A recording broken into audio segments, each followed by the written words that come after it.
Alright guys, I hope everybody's ready. This one's gonna be a banger. We are here for Bash in Berlin, live from Germany, and this should be great. We are here with main event, the World Heavyweight Champion, the WWE Unified Champion. We've got Cody Rhodes coming over here, who is going to be defending his title against Kevin Owens. So this one is going to be a definite banger. And speaking of bangers, I'm here with another banger, another Watchalong.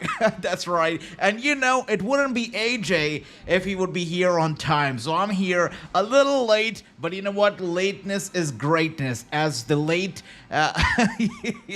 we're here. And here we are now with Cody Rhodes. Cody Rhodes.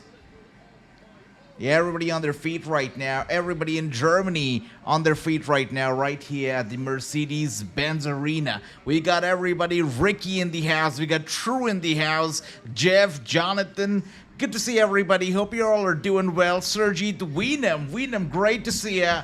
Hope you're doing well, bro. Hope you're doing well. Kevin Owens doesn't look happy, by the way. You know, Cody Rhodes coming out here. Big pop, big pyros. Kevin Owens does not look happy. That's right. Tony, good afternoon, my brother. Hope you're doing well. Great to see you, Tony. This one should be a banger, don't you think? And I mean, I'm just glad that this match is kicking off the show. You know, it was a definite main event, but since we already have the main event in Gunther this time around, of course, Cody Rhodes is opening with another main event right here.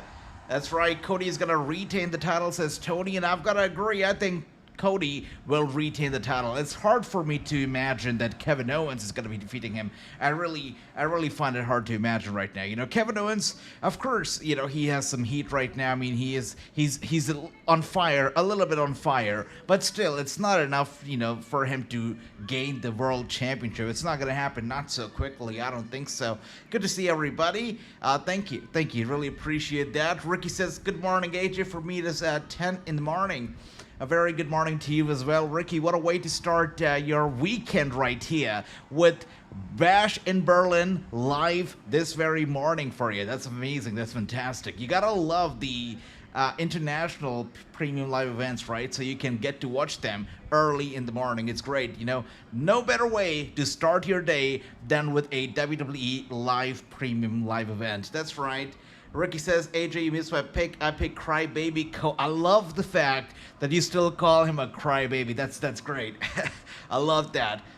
Good to see everybody once again. Hope you all are ready because this one is gonna be a certified banger. True, my brother, great to see ya. And True has got the big ol' eyes here for Samantha. By the way, even the referee looking pretty good, right, tonight? Very good. Okay, the crowd is electric. They are all ready for what should be a fantastic title match. Cody, Kevin Owens for the unified WWE Championship. Let's go. I know, Ricky, it's going to be great. Banger after banger, as they call it. Bash in Berlin, no mercy. It's going to be a good wrestling weekend. That's for certain. By the way, fans are loud. They are loud for both the men over here.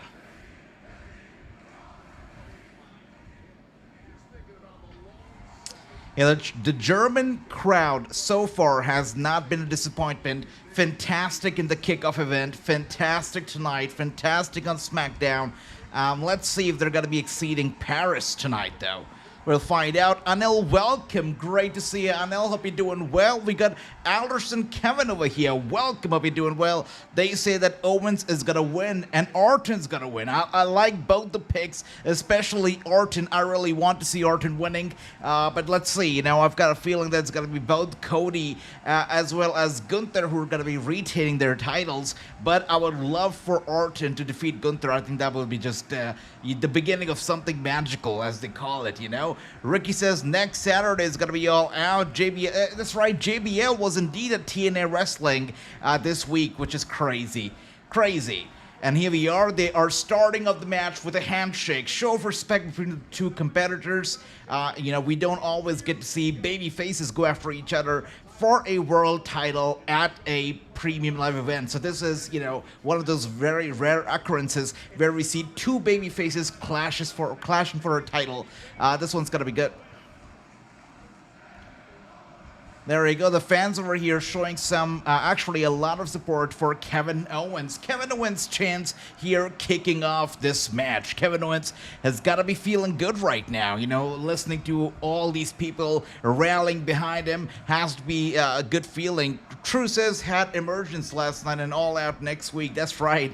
We are getting really, indeed, bangers after bangers. That is true. Alderson says maybe Cody, but Randy wants revenge RKO. You know, maybe Cody retains tonight and Orton does not win the match, you know, his match, that is.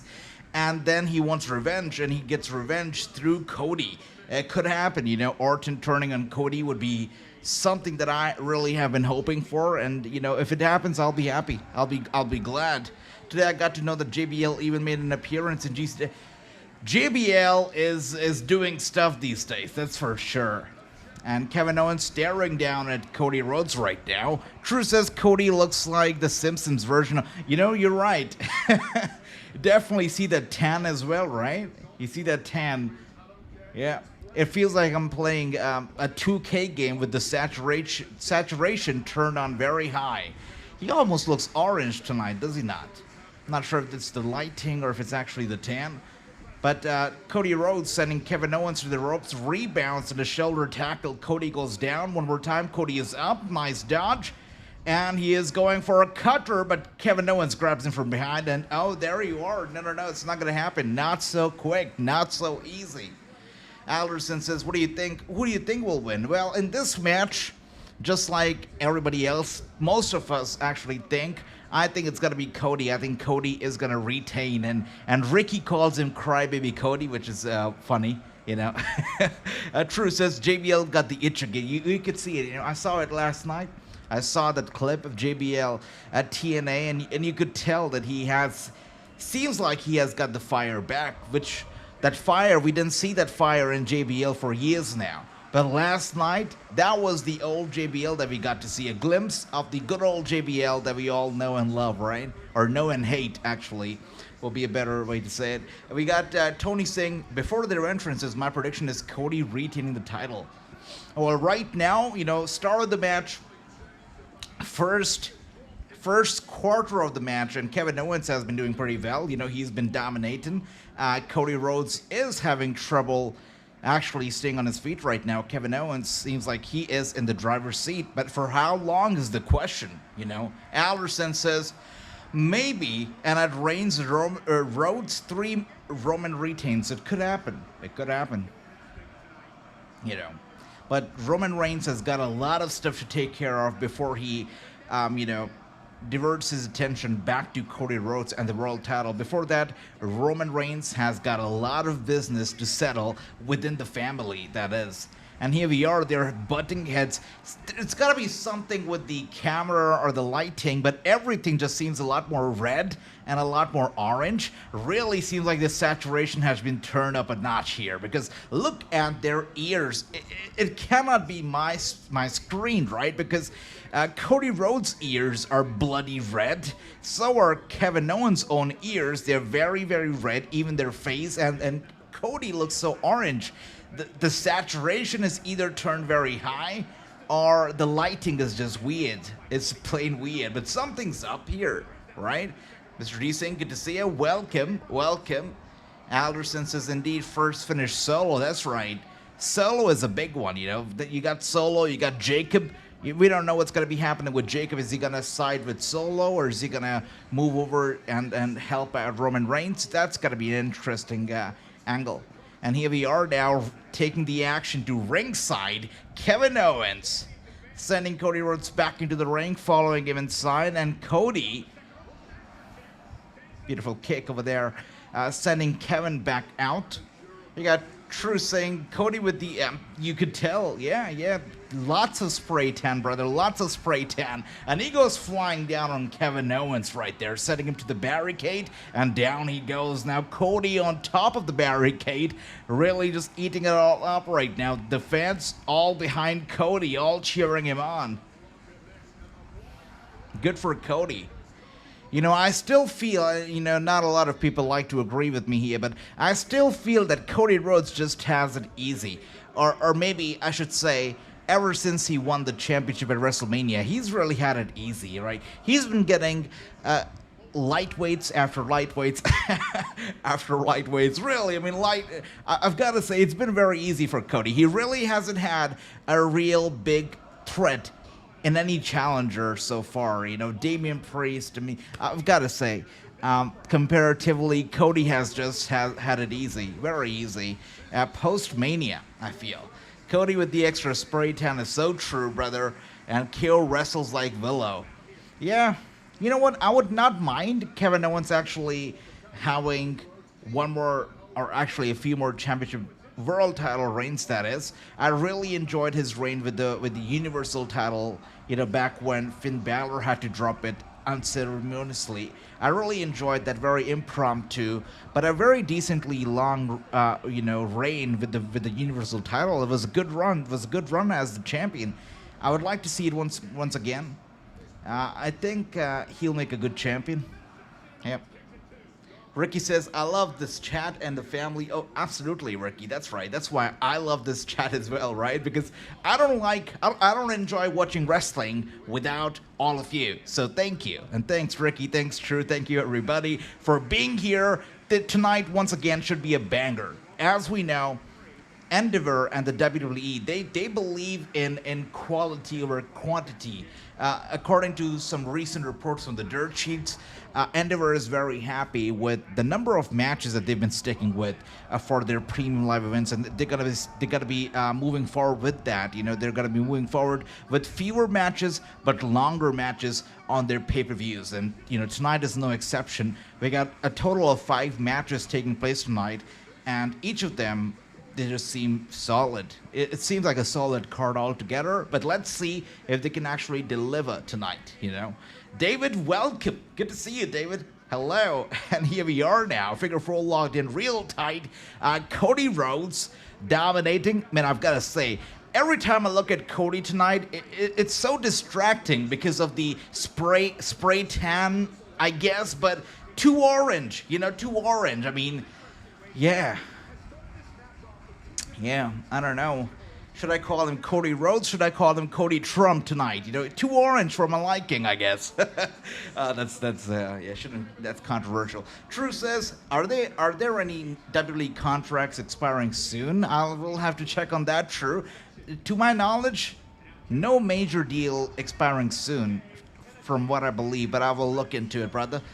We got Tony saying mixed reaction of Kevin Owens, Cody Rhodes. The crowd is absolutely, and you know, as I said earlier, we don't always get baby faces going after each other for the world title at a premium live event. So this one is an exception. And, you know, when you have 2 big popular baby faces in a match like this, the crowd usually split. And that's what's happening right now. Yeah. KO chants, Cody chants, both the chants echoing across the arena right here. AJ, you know my brother David is on YouTube. That's fantastic. David, once again, welcome. So good to see you, brother. So good to see you. And all of you as well, you know, if you're in the channel, if you're watching this for the first time ever, don't be shy. Come say hi, join the chat. Let's talk wrestling. Let's talk Bash in Berlin. We got Kevin Owens, by the way, who's still dominating. Cody Rhodes, really, this hasn't been his match so far. You know, he had a little bit of that moment when it seemed like he was in the driver's seat, but it's been Kevin Owens all along. Still, I don't think that he's going to win the match. And now he's got Cody in the corner. This is awesome chance already, man. These, I hate to say this, but wow. Why do we have these? This is awesome chants already echoing across the arena? Literally, the pay-per-view just started. We haven't seen any big spots yet.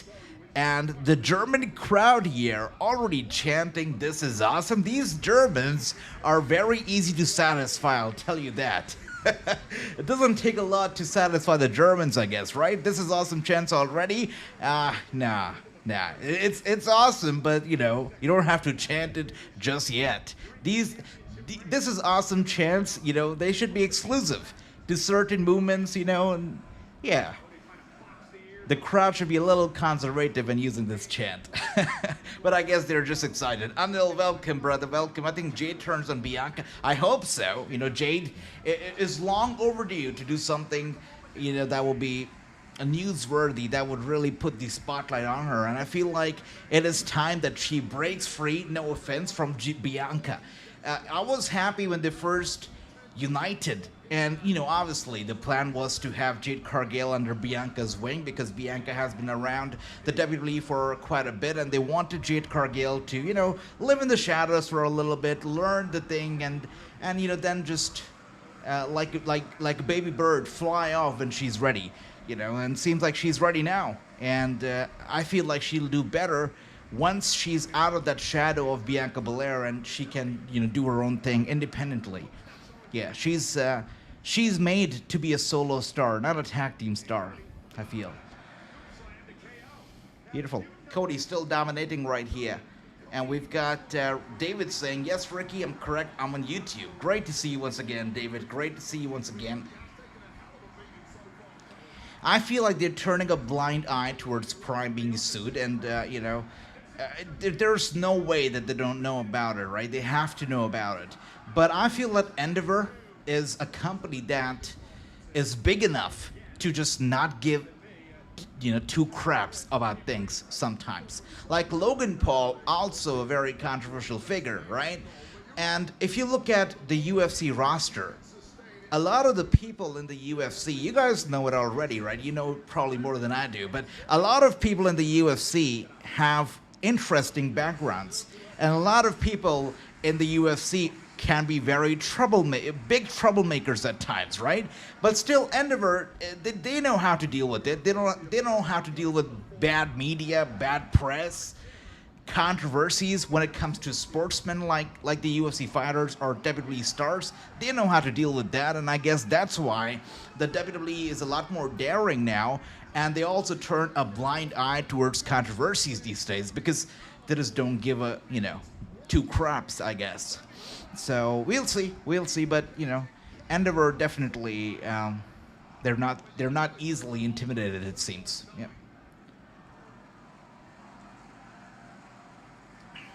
Speaking of controversies, next month we've got the Vince McMahon documentary finally coming out on Netflix. So that one is going to be interesting. A lot of people were wondering if that documentary was ever going to come out, and it really has a release date now. It will come out late September. That's next month.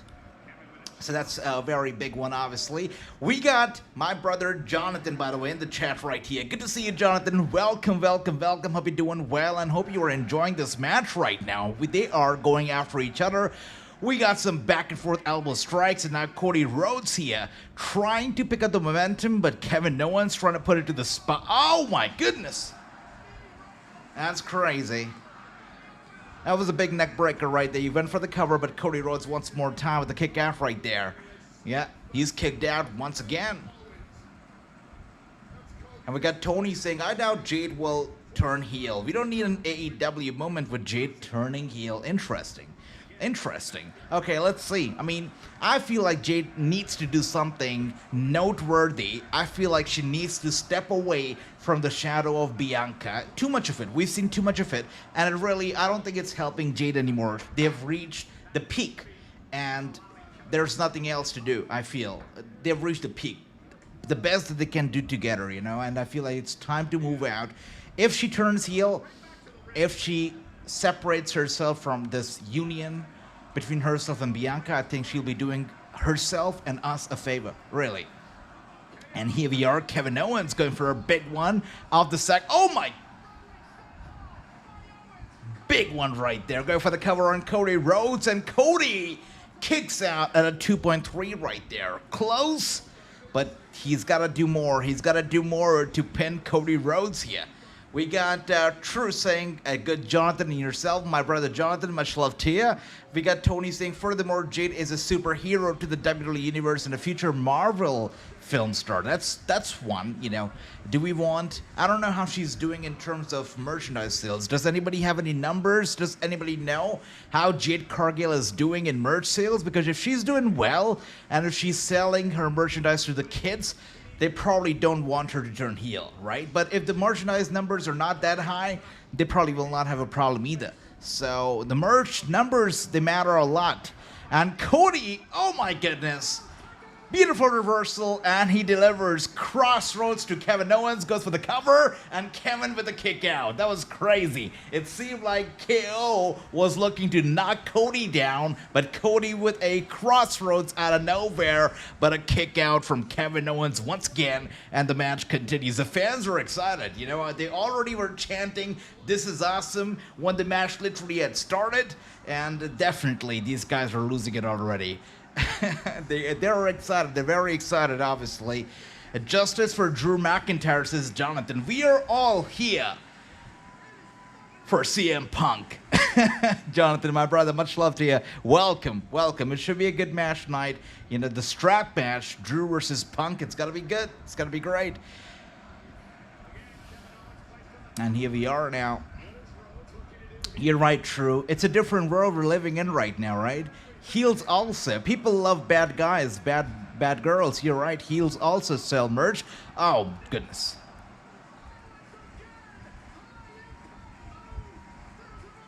That was a big move one more time from Kevin Owens, flattening out Cody Rhodes.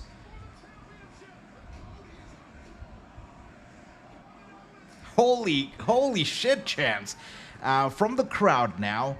Kevin goes for the cover, but Cody once again with the kick out. I'll tell you what, it's very easy to satisfy these Germans, right? If Kevin Owens would have delivered that move in America, I don't think a lot of people would have cared. They might have cared, but not to the point that they'd be chanting holy shit, right? They wouldn't have done that.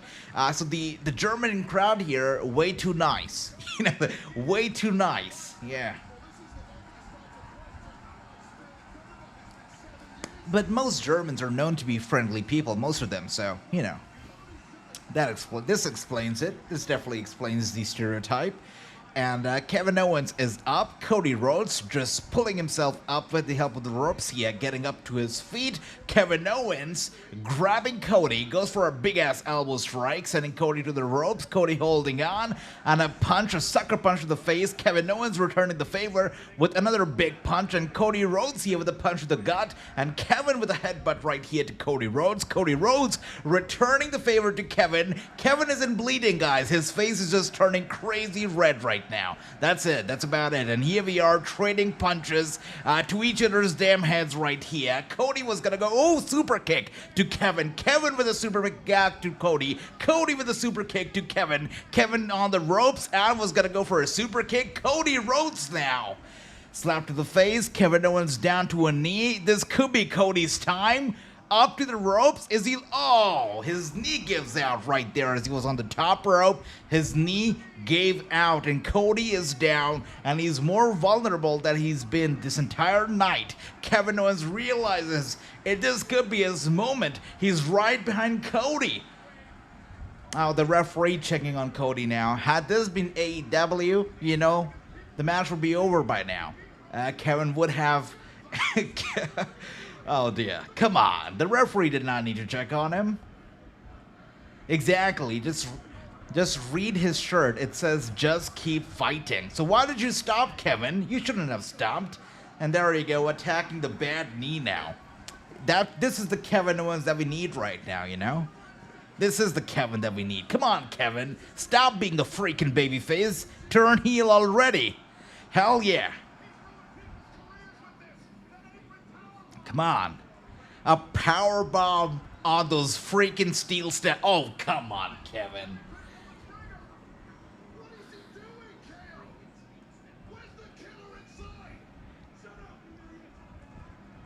Come on, Kevin. This is literally the Sami Zayn virus. This is exactly why nobody should be hanging around Sami freaking Zayn. And a stunner from Kevin to Cody. Cody's gonna kick out, is he not? He kicks out. Of course he kicks out. Look, this is exactly why nobody should be hanging around Sami Zayn. Such a freaking babyface he is, right? Such a freaking babyface. He's ruined Kevin Owens for us. He's ruined Kevin Owens. Kevin Owens was always supposed to be a badass. He was supposed to be kill Owens kill. And look what he is now. He's pity Owens pity. Just keeps pitying everybody but himself. Come on, Kevin. Do yourself a freaking favor and win a world title before you retire forever, right? Come on. Come on, Kevin. If he loses this match, I'm done.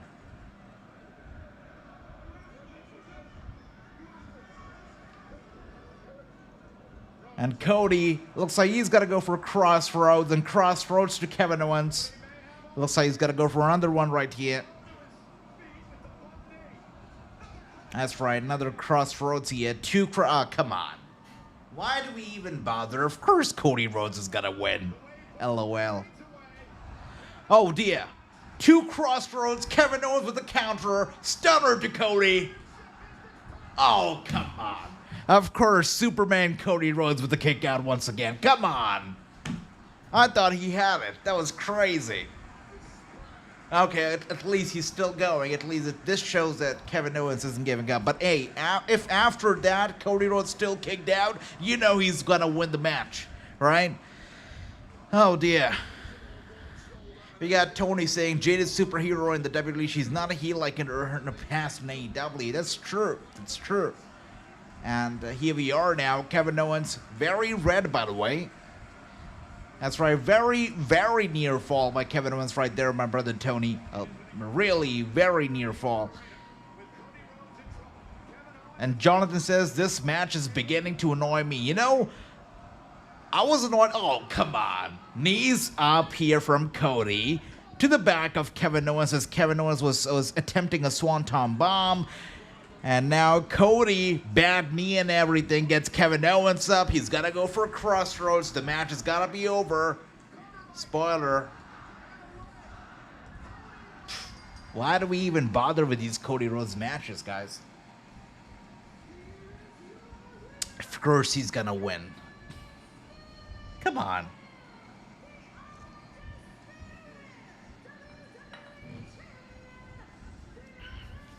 Come on, give me a break. Give me a freaking break. Come on.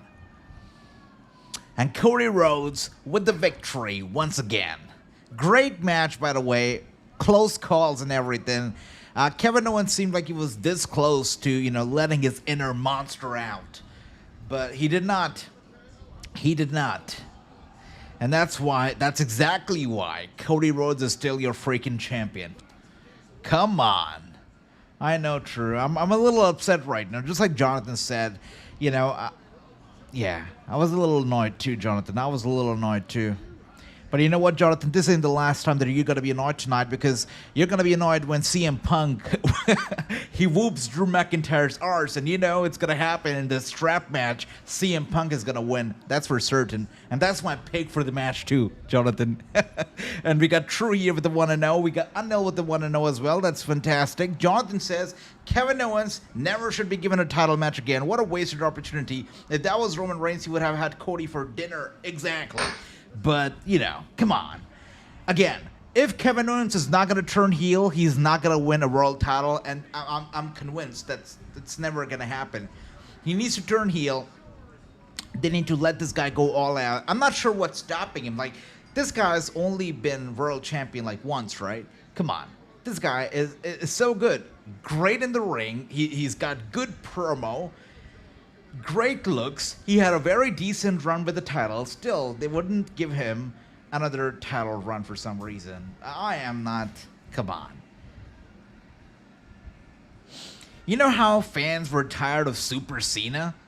Cody Rhodes has already become sort of Super Cena for me. Like, really.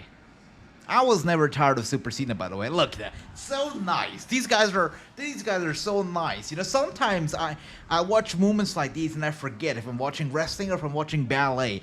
Kevin Owens hugging Cody Rhodes out. Come on. Did not want to see this tonight, you know. So nice. Such a fairy tale start to Bash in Berlin. You gotta give me a break. This is just at... Wow. And Kevin Owens stops Cody from raising his arm up. He's so nice. Look at this guy. So nice. Yeah. I might be sounding like a heel right now, but, you know. That was just as nauseous to watch as Brock Lesnar raising up Cody Rhodes' arm and victory and whatnot. That was weird. Alright, we got Jonathan saying, if Drew McIntyre loses, I'm going offline.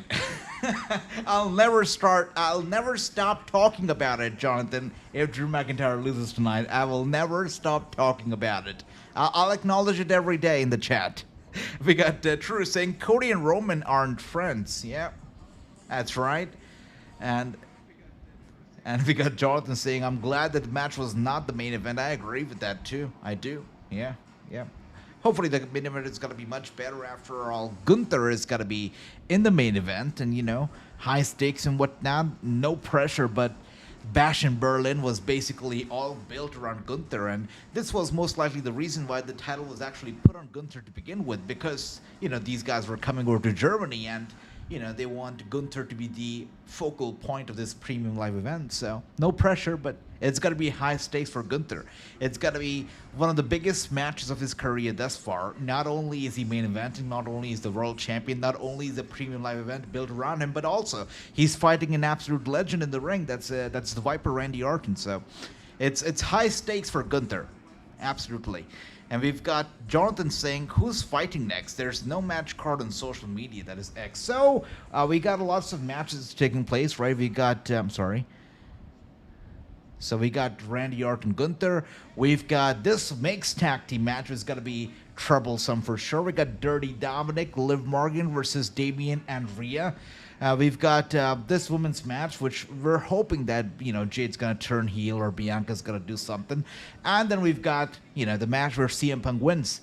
So these are the 5 matches that are taking place at Bash in Berlin. So that's what's happening.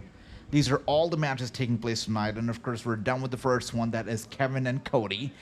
Coming up next, it seems, is the women's match over here, women's tag team match. It's going to be Alba Fyre, Isla Dawn versus Jade, Cargill, Bianca, Belair. And it's going to be for the titles. So, okay, for the women's tag team championship, Alba and Dawn versus Bianca and Jade.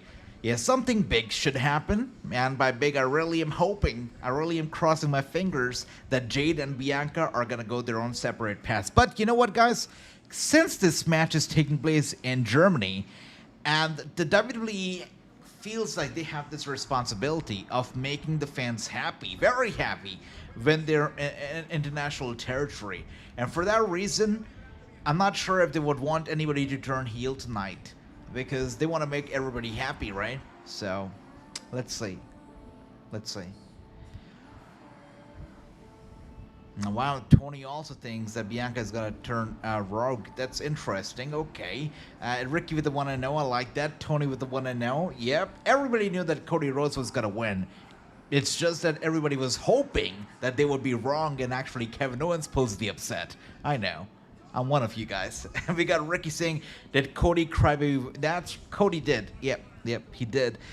The pasty girls to retain. So by pasty girls, you mean Alba and Dawn, right? Okay, I got you. That's a funny name. Accurate. We got Ricky saying, I'm picked Jade and Bianca to pick up the victory. Okay, Ricky, that's a good pick. Tony says Fyre and Dawn are going to keep the titles. I hope so. I really hope so.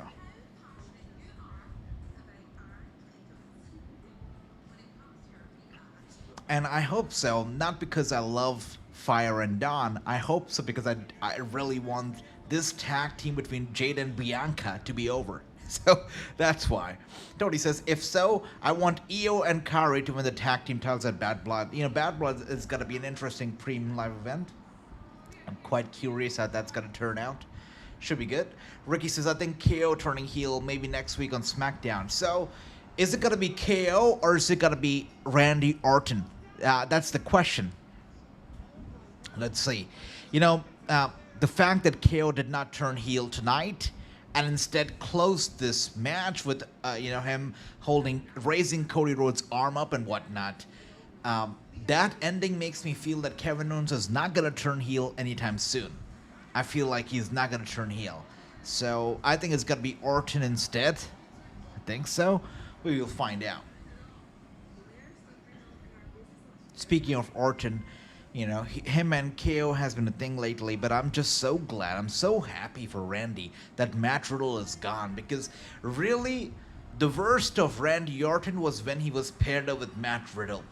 The entire thing was cringeworthy. It seemed like Randy Orton was not even super interested in winning gold or doing great. he was just having fun, and he was having too much fun for his own good. It was just bad.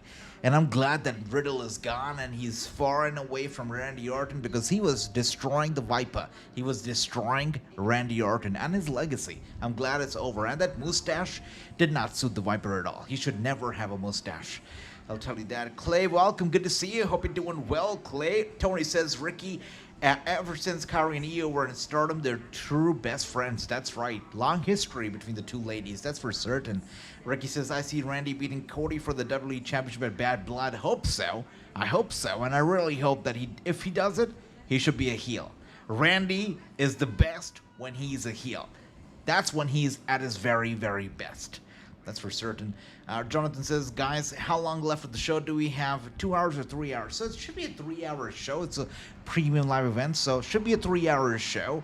We've got 4 matches left. So after the Women's Tag Team Championship match, we're going to be left with 3 matches only. But including this one that's coming up right now, we got 4.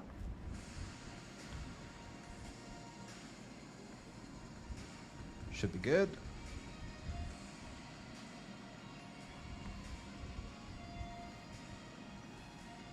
I know, Jonathan, everybody used to love Riddle, and I just never got it. And, I remember, both of us, we never liked Riddle. I remember that very well. Yeah. High five, Jonathan. High five. And here we are now, Jade Cargill making her big entrance. She looks hyped. Okay. All right. Okay. Yeah, Jade looks like she's all about business tonight, does she not? All right, Jade. And big ol' eyes right here from Ricky towards Jade Cargill. Yeah, she looks great. Standing loud and tall on top of that Prime logo. Okay, Jade, who is herself in her very prime. That's for certain.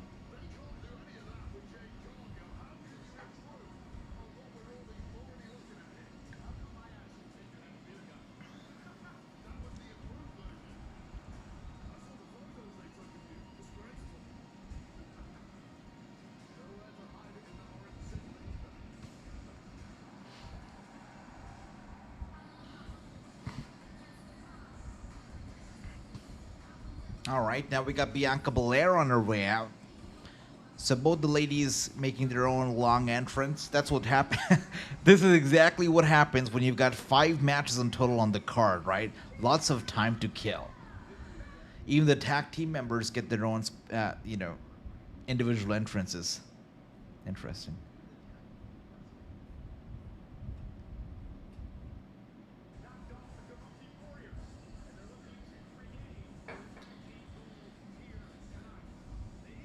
You're right, sure. You're right. If tag team members have their own separate entrance, it means that these are 2 very big egos to be a tag team. You can't have such big egos if you want to be a team. You can't do that. You got to share. Tag teams are all about, literally, by definition, about sharing the spotlight. And if you can't do that while making your entrance, you're not going to coexist. And Prime commercial right there. Okay. I think it's safe to say that I'm never going to buy a bottle of Prime. Yeah. Ever. Especially, because they sell a bottle of Prime for like $20 over here. And also, I'm not going to buy something that's sold by a YouTuber. I mean, something to, no food or drink should be bought that's made by a YouTuber. I would never trust that. Anyways, here we are now.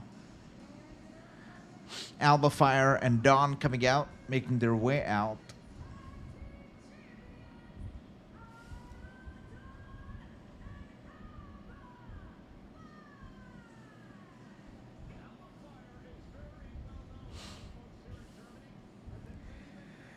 Honestly, I've got nothing against these 2 ladies. They're great. As True said, pasty girls, nice. But I've got to say, I really have nothing against these 2. They seem like they're likable, even though they don't. It doesn't appear that they like their fans a lot. But they seem like likable women. They're champions. They've got a good backstory. They're nice. They're good in the ring as well. But I don't know if they have a very big fan base. I wouldn't call myself a fan of these two. I'm happy that they're here, but I'm not a very big fan. I'm not sure. Is anybody else over here big fan of these two? I feel like the Iconics were a tiny bit better than these two. I feel like Iconics just had more charisma, better on the microphone. I don't know if they compare when it comes to promo work. I don't think they're as well as good. Yeah, Ricky says no pop. That's true. Yeah, that's true. Really, I've never come across anybody who's told me, "Oh, I love Alba Fyre." I've never come across anyone who's ever said that. All right. So Jade and Bianca looking very green tonight, and I don't mean their wrestling skills. I mean their outfit. Okay, finally Jade Cargill decides to step in and even the odds. I was wondering why was she not doing anything about it. Okay, they look good. Yeah.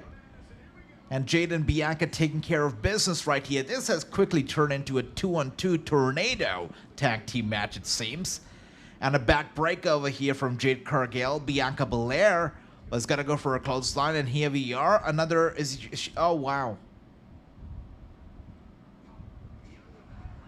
Wow. Big one right there.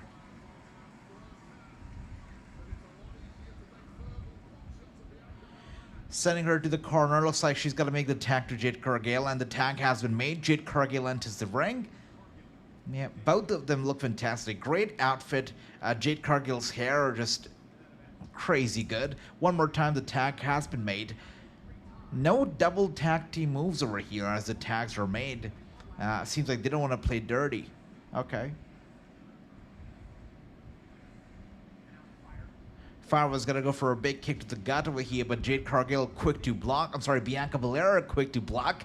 And she has Fyre up on top, 90 degrees up, and down she goes. Back first into the mat. Yeah, Bianca Belair. She's trying to get the crowd back to life over here. Trying to get them all energetic and excited.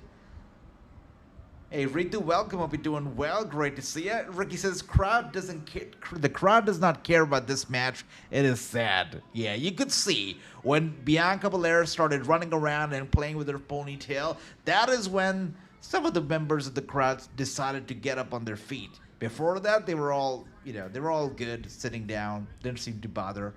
But here we are now, sending Bianca Belair shoulder first into the ring post, and down and out she goes to the ringside area. Bianca's down.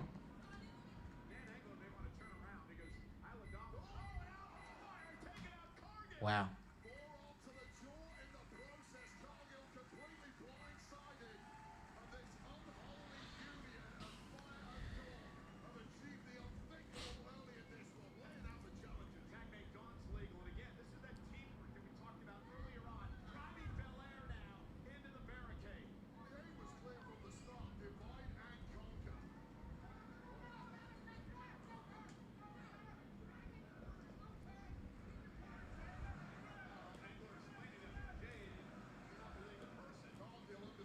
All right.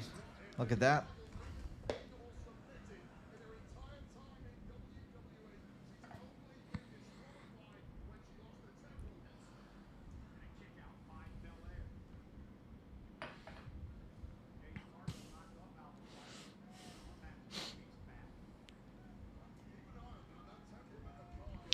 Should be, Ricky, I would say the next match should at least wake up the people, This definitely wasn't the best choice. I don't know. I was actually a little surprised to see that this match made it to the card, Since we have such exclusive spots on premium live event cards now, which, should technically, that's the idea, that the best of the best get to the pay-per-views. So it's all fair that the spots are limited in nature. That's fair. But for Alba Fyre and Isla Dawn to get a spot, I mean, I was surprised. No offense to the Women's Tag Team Championships, but yeah. This isn't the match that I would say a lot of people would like to pay big money to watch, This is definitely not one of those matches, I feel. Thank you for that, Venom. No No tea for me right now. I'm okay, thanks. Ricky says, I think we're going to see Randy versus Gunther. Yeah, definitely. Again, the whole Bash in Berlin pay-per-view is literally designed to be focused around Gunther. So, definitely, it's got to be the main event. Gunther will definitely be the main event. I agree, True. I agree. Again, no offense to Jade or Bianca or anybody, but this should not be the match that I'm pretty sure the fans in Germany have paid a fortune to be here tonight, right? And for them to pay a fortune to watch this match, and then there are only 4 more matches on the card, I feel like, no, it's not justified. I don't think so. When you're paying such big money, either you should have a lot of talent on the card, so you've got about 9-10 matches, and if you have super limited number of matches, you should have the best of the best competing, you know? So, yeah. And here we are now. Bianca Belair trying to fight Fyre back over here. Fyre sending Bianca to the corner and tag mate to Isla Dawn. Yep. Maybe not. Wow, she did not make the tag to Isla. Okay.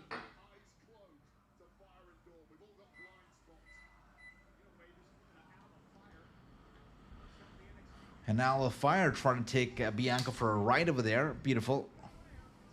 Submission hold locked in. Bianca Belair trying to fight Alba Fyre back. Punches to the back over here.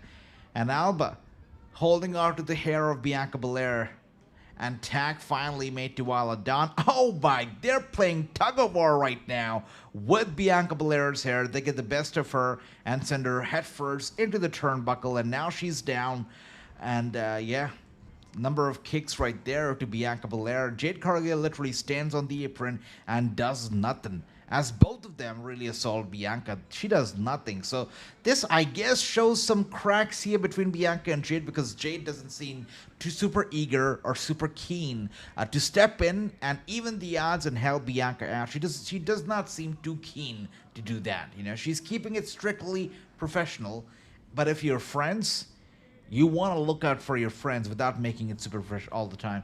And here we are now. Kick from Fyre to the one and only Jade Cargill, who's been knocked off the apron. She went for the cover on Bianca, but Bianca kicking out one more time. And one more time, I've got to say, come on. Really. I can't believe this booking right now. Come on. The referee just too distracted to watch what's going on behind his back right now. Alba and Isla making the best of the opportunity. Double team move one more time over here on Bianca Belair, as Jade Cargill once again proves to be helpless. Helpless in helping her friend, that is. If the Alba is on the Becky Lynch meal plan. Yeah, you're right. She definitely has been losing weight, a lot of weight these days. That's true.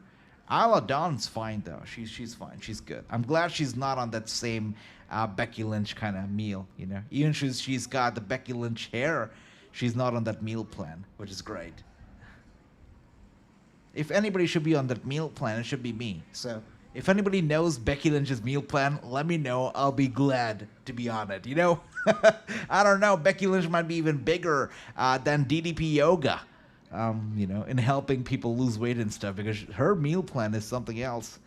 And here we are now, double clothesline over here from Jade Cargill to both Alba and Isla. They both go down, and a spine buster over here from Jade Cargill to Isla, that is. Isla goes down hard.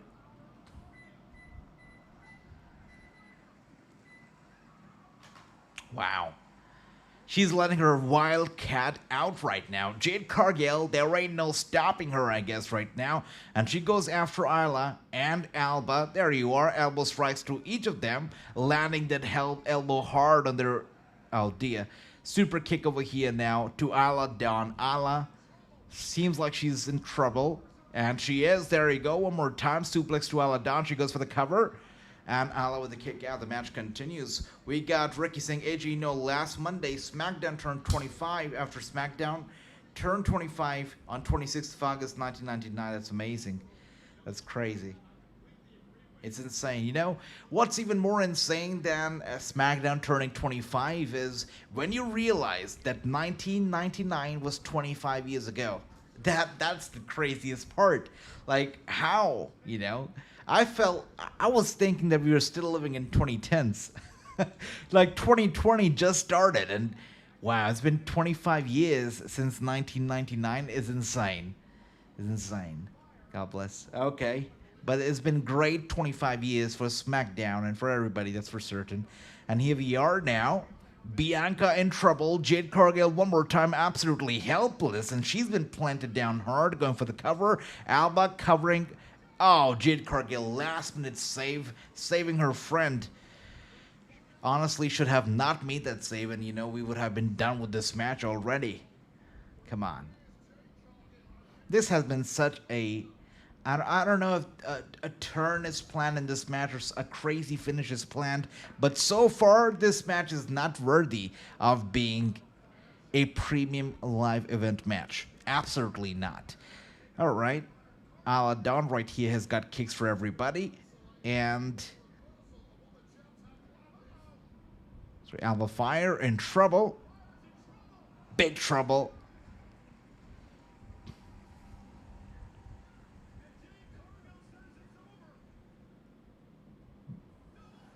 Double team move over here from Cargill and Bianca. Going for the cover on Fyre and a kick out right here.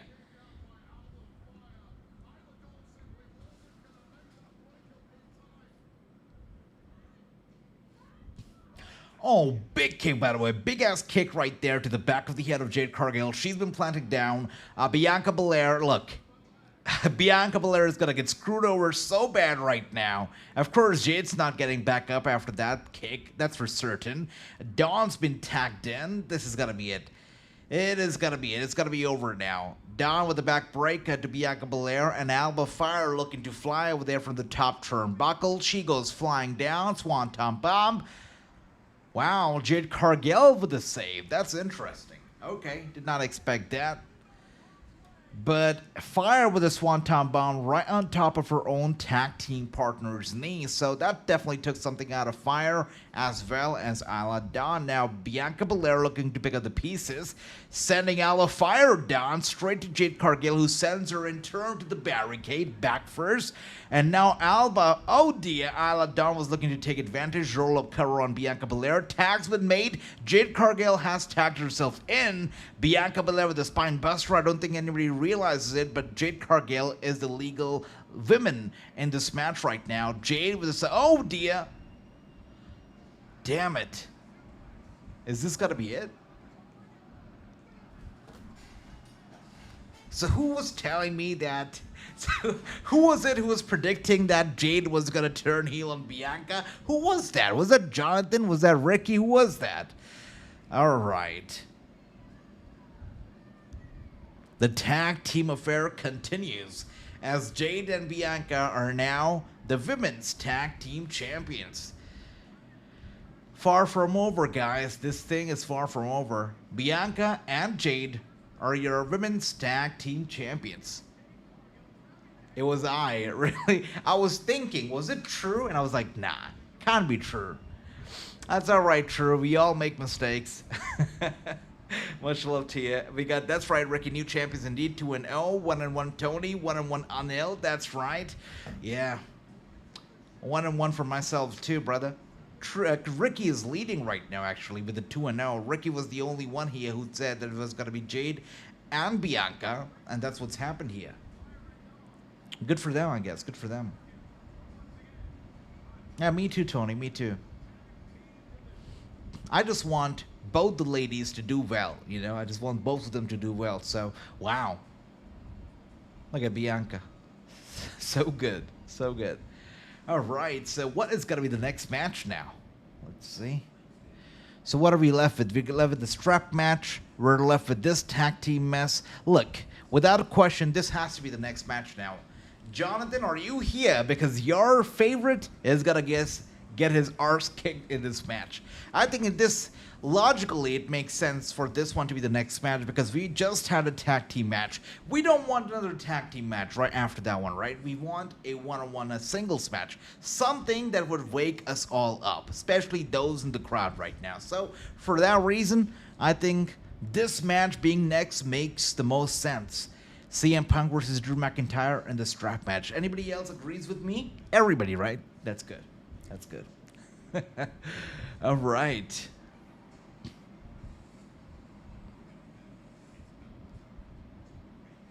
Ricky says that he's got to pick CM Punk to win.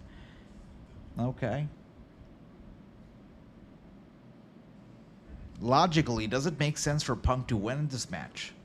Story-wise, I think so. I think so.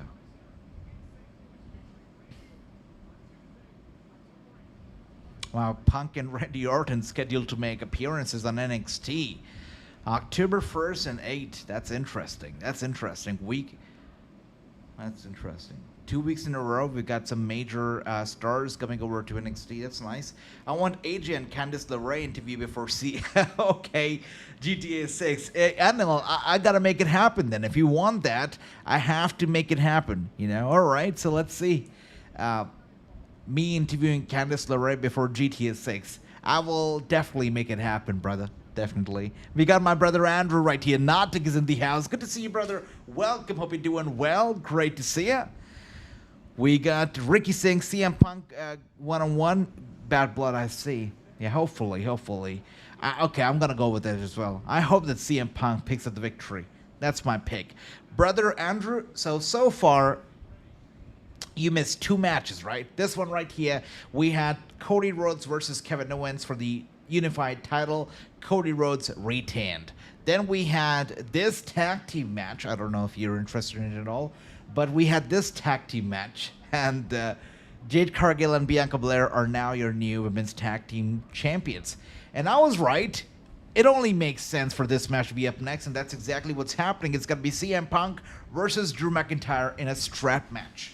Should be nice. It should be interesting. Wow. We're going to get a big-ass video package before this match, are we not? That's exactly what happens when you've got 5 matches on a premium live event. Only 5. We got my brother Jonathan right here. He says, Drew McIntyre forever. Okay, Jonathan. Okay, brother. Let's see. Let's see what happens. Everybody, your comments, prediction, let us know in the comments who is going to win the match. Ricky and I so far think it's going to be CM Punk. Jonathan thinks it's going to be Drew McIntyre, but I know that all the way down, you know, in his heart, he also wants CM Punk to win. So let's see. I know, Ricky, I know. Wow.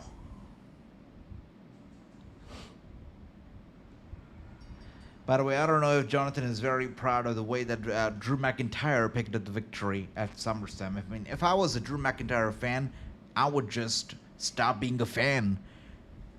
You know, it was embarrassing what he did at SummerSlam.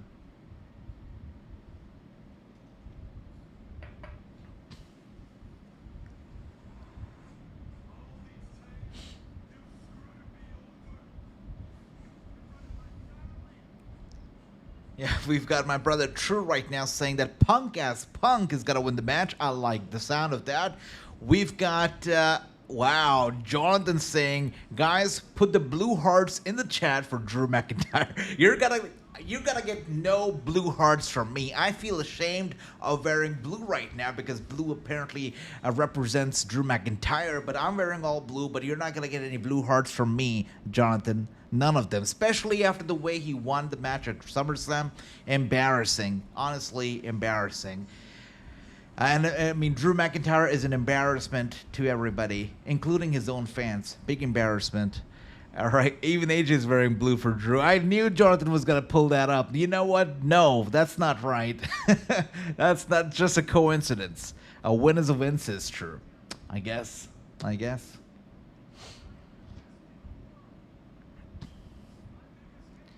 All right. It's been a while since I've watched a strap match. Actually, if I'm not wrong, if memory serves me right, the last strap match that I watched, correct me if I'm wrong, actually that was a dog collar match. I was wrong. I was going to say CM Punk versus MJF, but that was a dog collar match, right? Similar, but different. But man, what a match that was. And it was an incredible match. I would say the best CM Punk match that I've watched in a very long while. Him and MJF, they tore the place down. It was amazing. And I would say even my favorite MJF match of all time. It was incredible. Hopefully this one is going to exceed that. Let's see. We've got Jonathan saying strap matches have to be one of the worst matches out there. Wow, Jonathan is not a fan. Yeah, okay. Let's see. Let's see what they can make out of the strap. Thank you for that, my brother Andrew. Thank you. That makes you feel good. Okay.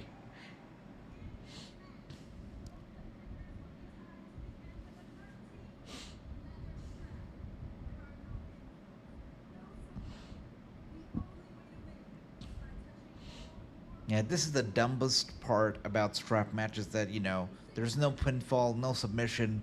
You just have to tap all corners in a row. That's the dumbest part. All right, and here we are now. Drew McIntyre making his entrance first. Once again, on paper, everybody was freaking out about this pay-per-view, but saying that, oh, all the matches are bangers. It's a solid. I mean, literally.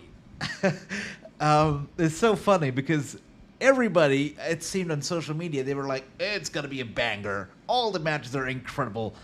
A few matches, but all so good. But so far, we're almost halfway through the match, through the pay-per-view.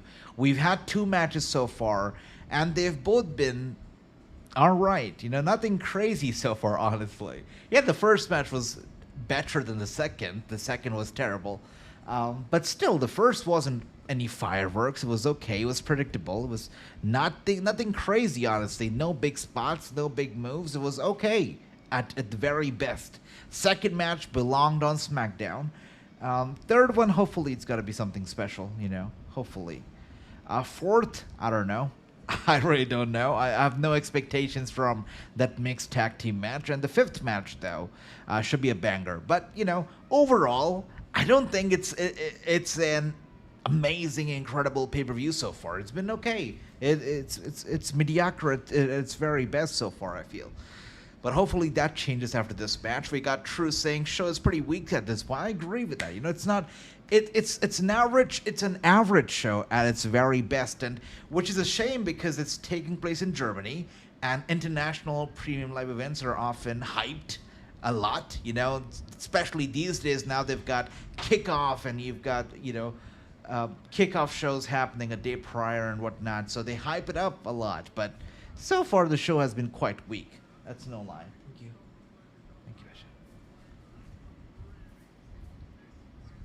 And here's my tea. All right, ready with my tea.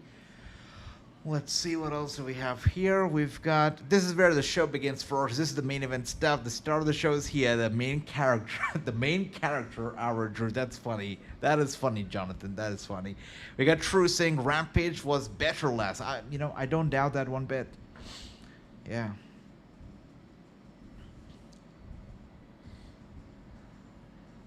By the way, has anybody been following the politics and the election? Because I have been, and it's so weird.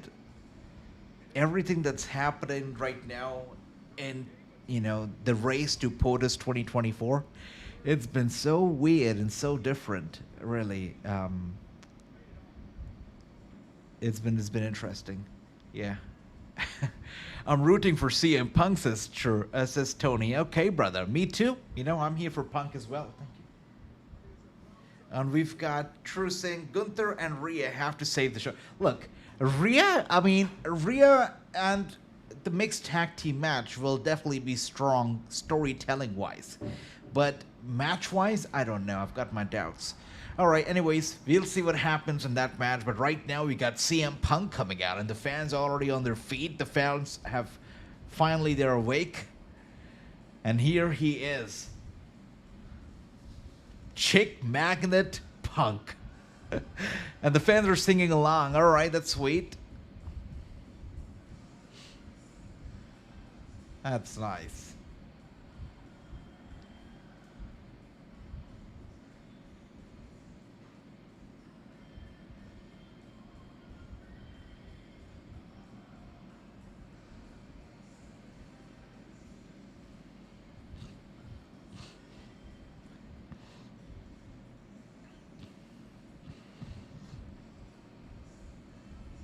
I look at Punk, right, and I wonder how much longer is he gonna keep wrestling full time? You know, he was away for 10 years, which could have been amazing 10 years in his wrestling career. He threw it all away. He took a big ass break.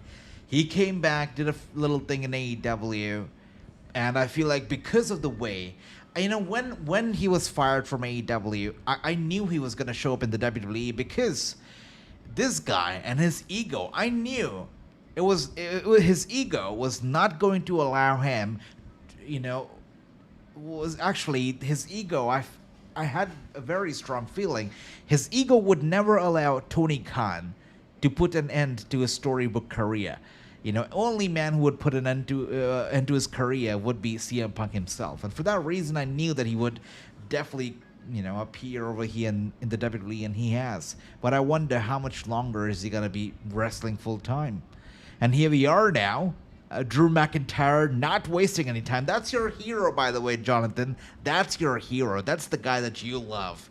Drew McIntyre going after poor CM Punk already, setting him right there on the commentator's desk. The election stuff is embarrassing. I know. It's a mess. You know, the McIntyre isn't. I feel like the election stuff, right? I feel like both the parties and both the contenders, they are losing their own values to a certain extent to reach the ultimate point, ultimate goal. I feel they're both not being true to what they stand for in some cases. But we'll talk about that later. Here we are now. McIntyre is not losing today. Galloway's not like that. Okay. And here we are now. Drew McIntyre with a strap in his hand. The referee checking on CM Punk, making sure he's okay. Oh dear.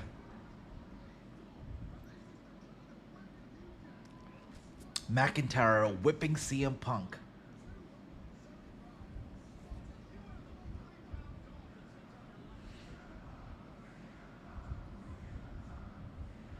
Come on, one more time. Just whipping CM Punk in the back.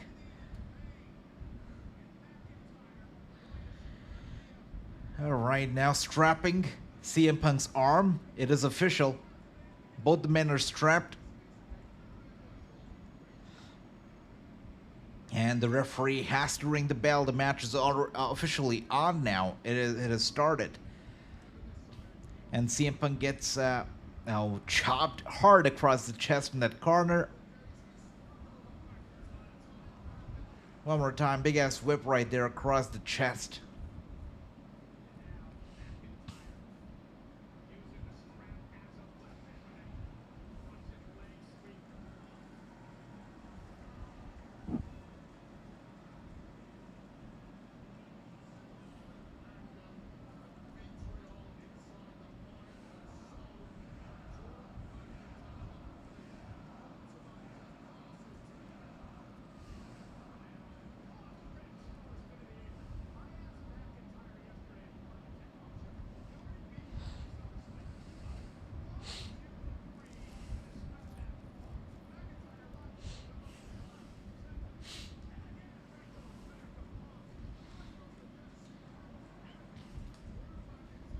Poor Punk right now. Look at him. Look at him struggling right there.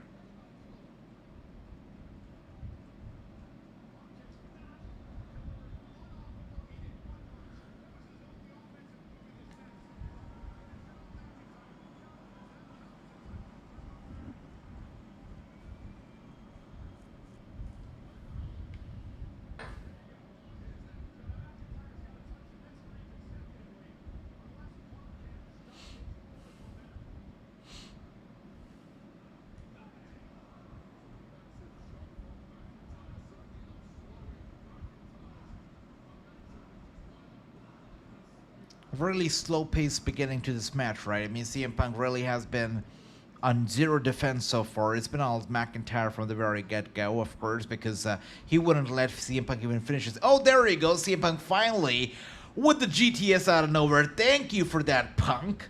Yeah, this was really getting very slow. And I was like, okay, very slow pace, but good for him. Okay, CM Punk with the GTS out of nowhere. McIntyre goes down. All that CM Punk has to do is touch all four corners. He should do it. Come on, Punk.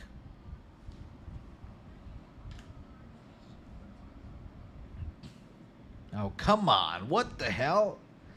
Oh, he wants to inflict more pain. Okay. I thought winning the match was more important, but alright, Punk.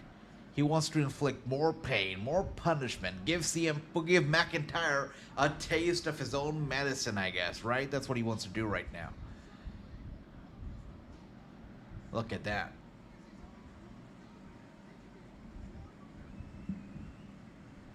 We got Jonathan say twice this has happened. He has hit the GTS, but it's hit them in the chest. I know, brother. Yeah. You know, apparently, maybe Endeavor doesn't want him to break somebody's nose or ruin somebody's face, I guess, you know. So he's being careful.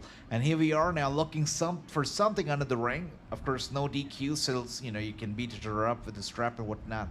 CM Punk was apparently looking for something under the ring, but he gets nothing. McIntyre hits him from behind. And one more time, head first into the commentator's desk. I really like how, you know, the commentators have got the prime bottles right there at the desk. But the prime bottles are mostly full, and the water bottles are mostly empty. It goes on to show what the commentators themselves, you know, prefer. That's funny. And here we are now. Looks like McIntyre is looking to put CM Punk through the table. The Germans, the fans, on their feet right now. He is looking for a big one over here. And Punk trying to fight back. Oh, wow. Man, these European tables, these German tables, they're built different. Had this been an American table, it would have been flat. It would have been shattered by now. But these European tables, they're built different. They're built much stronger. Look at it. Look at the table. Still standing strong right now. Yeah. The American tables are most likely, you know, made in China or something. Very weak. Very weak. Anyways, here we are now. CM Punk once again looking for something under the ring. And there we are finally. Since the commentator's table wouldn't break, CM Punk has to bring in a wooden table. You know, that's known to break. And now McIntyre slowing his momentum down with the strap attack. And Punk goes down one more time. Okay, let's see.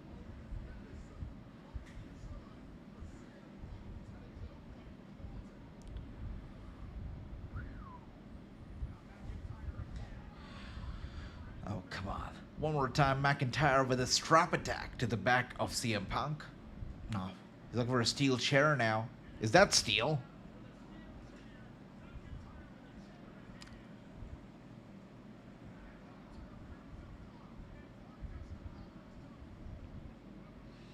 That steel looks plastic to me.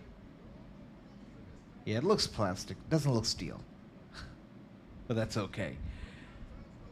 All right, one more time. We got McIntyre now with the big-ass chop across the chest of CM Punk. CM Punk in big trouble. Another chop across the chest. Oh, one more time, and now CM Punk has had enough. We got some elbow strikes to the face of McIntyre. McIntyre now with an eye poke to Punk. Punk taking it back. Over to the barricade. McIntyre gets him and sends him back into the ring over here. Following him back inside, we still got the steel or the plastic chair in the ring over here. CM Punk could be looking to hit him with a big one right there on top of the chair. And he's got him up, and there you go. Just body slamming him into the...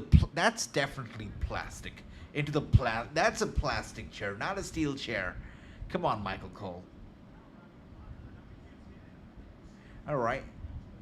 One more time. We got some insult to injury right there. Some words being exchanged right there between CM Punk and McIntyre before McIntyre just unleashes hell on him with those big-ass punches and headbutts to CM Punk's head. And seems like CM Punk has busted wide open. That's right. The guy is bleeding. He's all red. And now he's got to be wearing a crimson mask made out of his own blood right now. CM Punk in big trouble. He's been... Oh dear. And now he's stacking up the chair in the corner.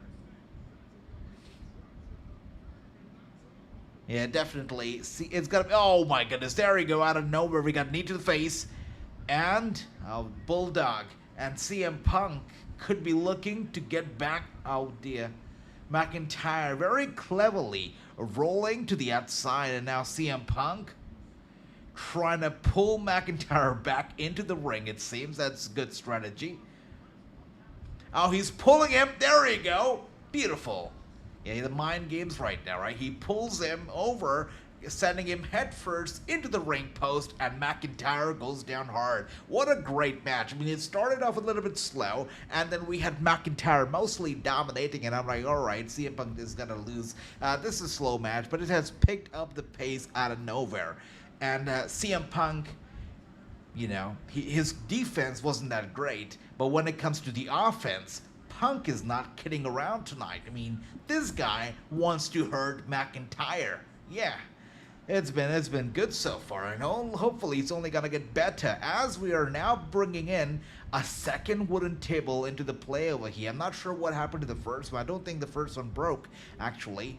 But we got a second one that's entering the equation. That's right, he's stacking it up ringside. Yeah, usually whoever stacks up the table, they go through the table themselves. So I've got a feeling that it's gonna be Punk, and there you go. With that being said, McIntyre flattens him down. There you are. CM Punk is down and out. Wow. Look at that.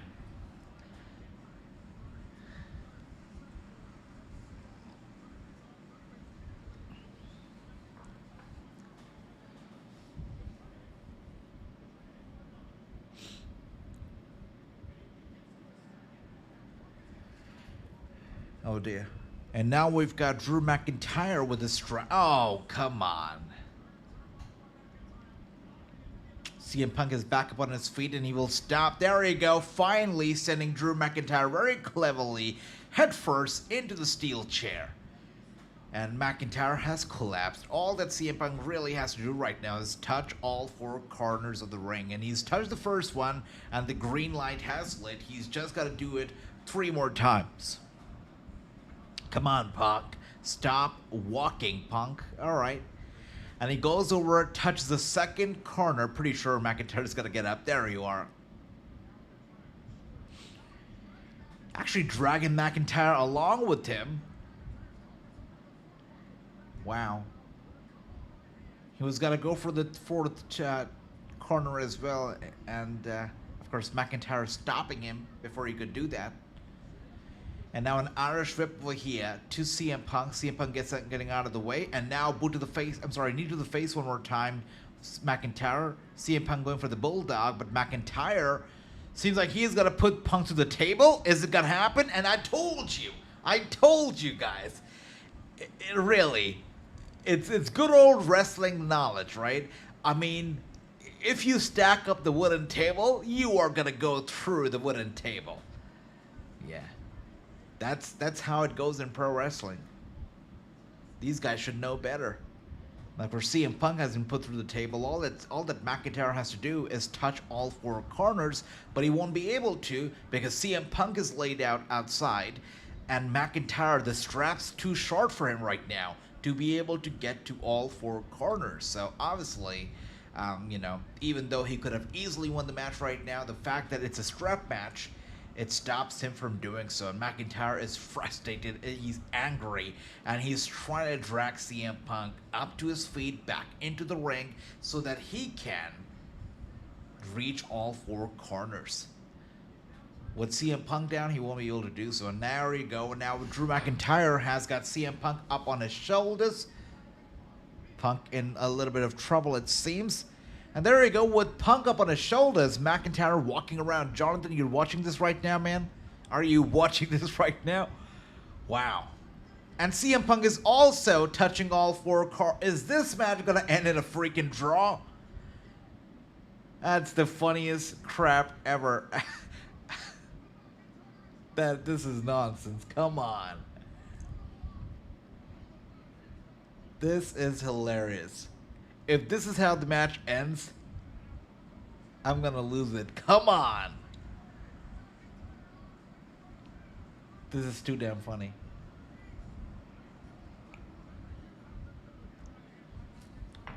That was funny. That was really funny. Alright, that was funny. I know, Ricky, that was hilarious. Okay. That was a funny moment. Nothing came out of it, but it was funny.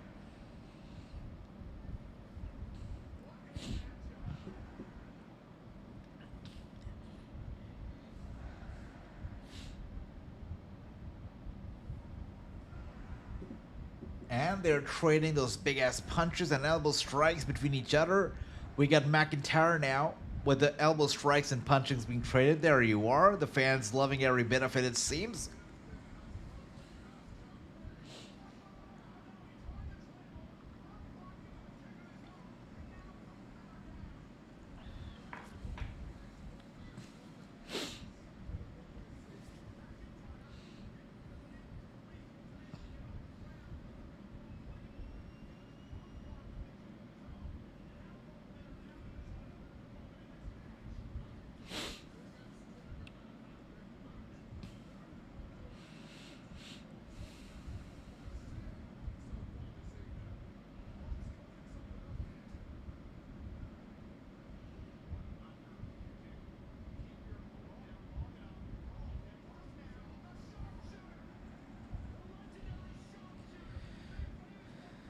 That's nice. The sharpshooter now logged in from CM Punk, and Drew McIntyre is actually tapping out, but of course, no pinfall, no submission in a strap match.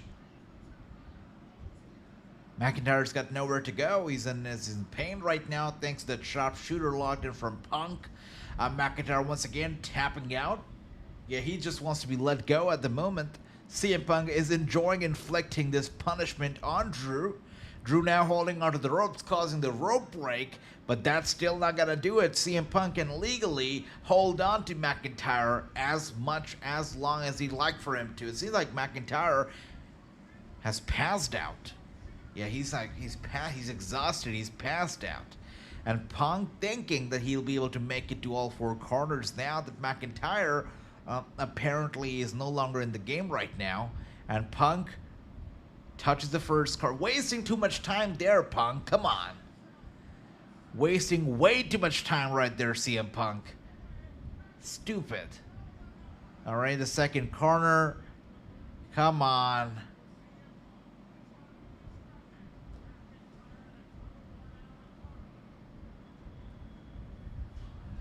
Yeah, that was stupid. That was way too slow. Way too slow.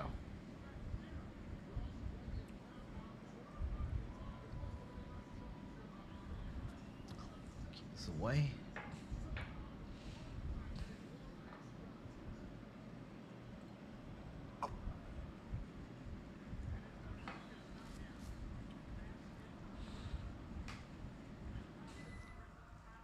You know, Jonathan is all quiet right now because he's praying that Drew McIntyre wins, but that's not gonna happen.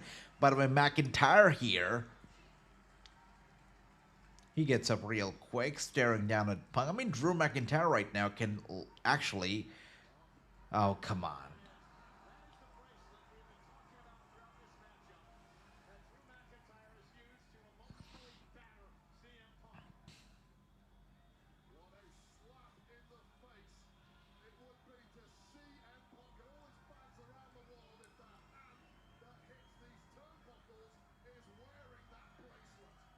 That's okay, my brother Ricky, and here we are now, McIntyre playing the mind games one more time with the bracelet. I'm not sure if CM Punk actually even noticed that he's wearing the bracelet right now. And the Claymore connected here from McIntyre.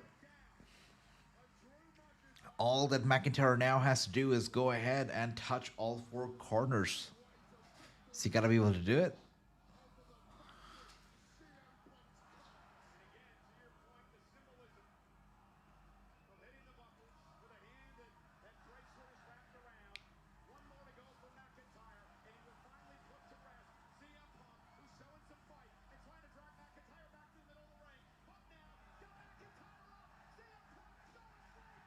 Finally, the GTS connected here from CM Punk to Drew McIntyre. McIntyre is down, flat and down right now.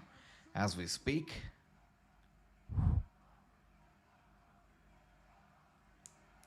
I know, Ricky.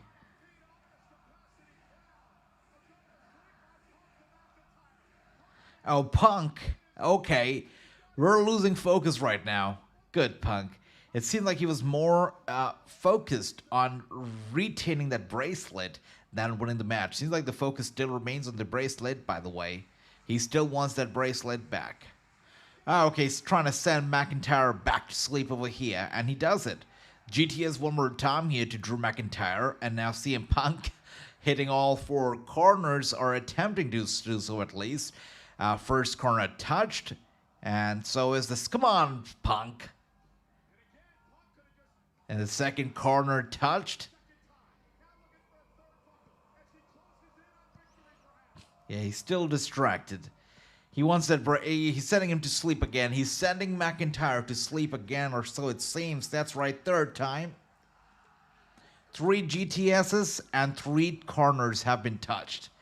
All that CM Punk now gotta do is touch that last corner. Come on, Punk.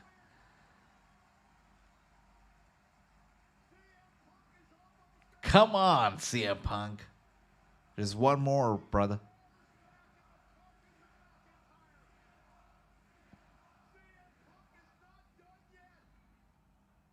This guy's a joker. He could have freaking touched that corner.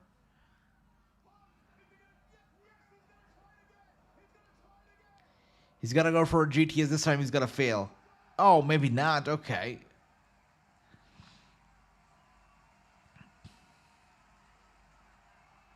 Yeah, the crowd's loving it, Ricky. That's right. He wants the bracelet first. Okay. He's got the bracelet.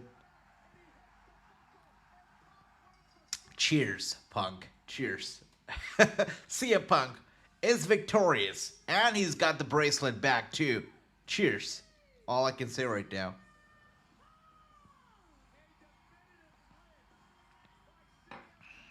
Cool. Exactly what should have happened. CM Punk has won. I know that Jonathan is not too happy right now, but this is exactly what should have happened. CM Punk, my man, is victorious, and he's got the bracelet back. So good stuff, CM Punk. Good stuff.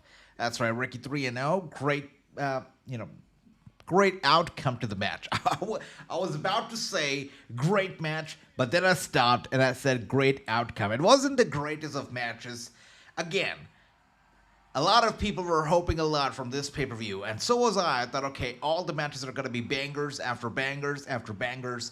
But it's been a nice pay-per-view, but nothing extraordinary. So far, it's been a 3 out of 5 quality pay-per-view, I feel. Tony with a 2-1. I see that, brother. Sweet stuff. I'm just glad that Punk won. You know, he needed that victory, so I'm glad that it happened.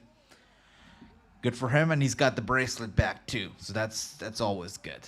Coming up next is gonna be a tag team match, and not the biggest tag team match fan here myself, but this one should be interesting. Storytelling wise, this one should be interesting. We've got, of course, Dominik and Liv Morgan taking on Rhea and Damian, so should be good. Hopefully it'll be good. Ricky says rematch at Bad Blood this time is going to be Hell in a Cell. Hopefully. CM Punk is not a big fan of Hell in a Cell matches, apparently.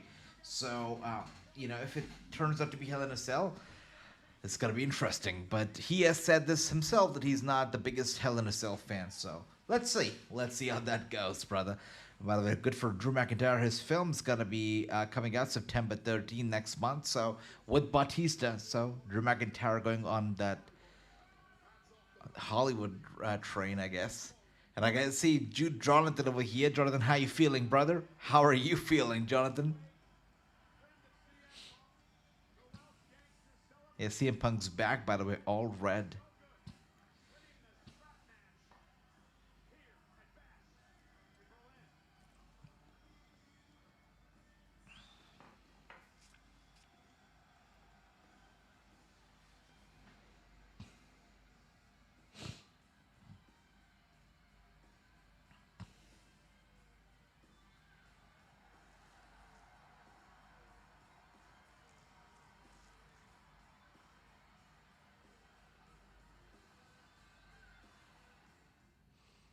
All right. Sweet end to that match, I guess. But, let's hope that this match right here is also going to be good. Or is going to be worthy of this semi-main event spot that it's actually been given, right? This is going to be the second last match of the night. Mixed tag team match. Hopefully, it's going to be worthy of the big spot that it's been given. We got Jonathan saying, I'm playing My Heart Will Go On from Titanic.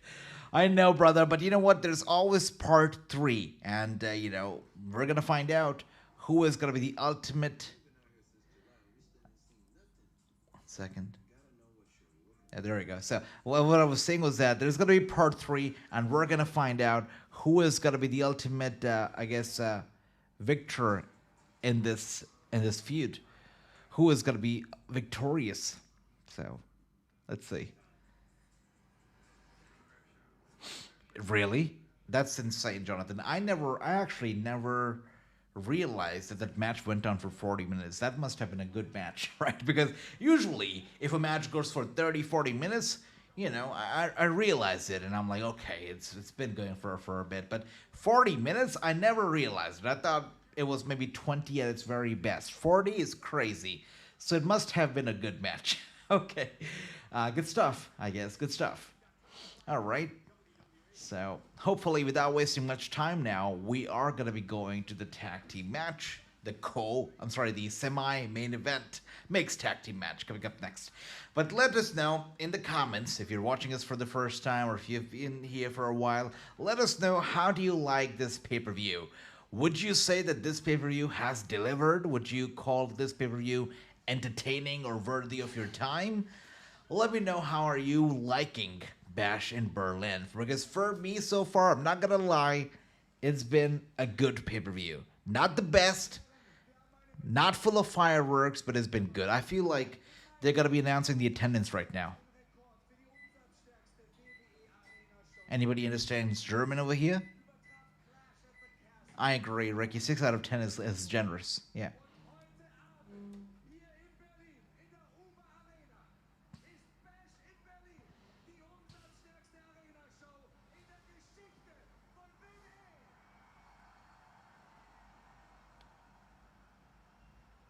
I guess the attendance record has been established in Germany. I mean, everybody looks happy. Subtitles would have been nice, but okay. I guess we have to clap. Highest grossing arena show in WWE history. Okay, again. Again. It feels like they say this for every single pay-per-view now, right? I guess you will make the most money if you keep increasing your ticket price. You will automatically make more and more money every single show. So, they did not announce the actual attendance number. It's interesting. Okay, all right. I was expecting for them to actually... Okay, let's see. So, of course, the post-show press conference will also be taking place. Hopefully, you guys enjoyed that. I'm not gonna be here for no press conferences. Way too long. But okay. Dominik and Liv Morgan backstage.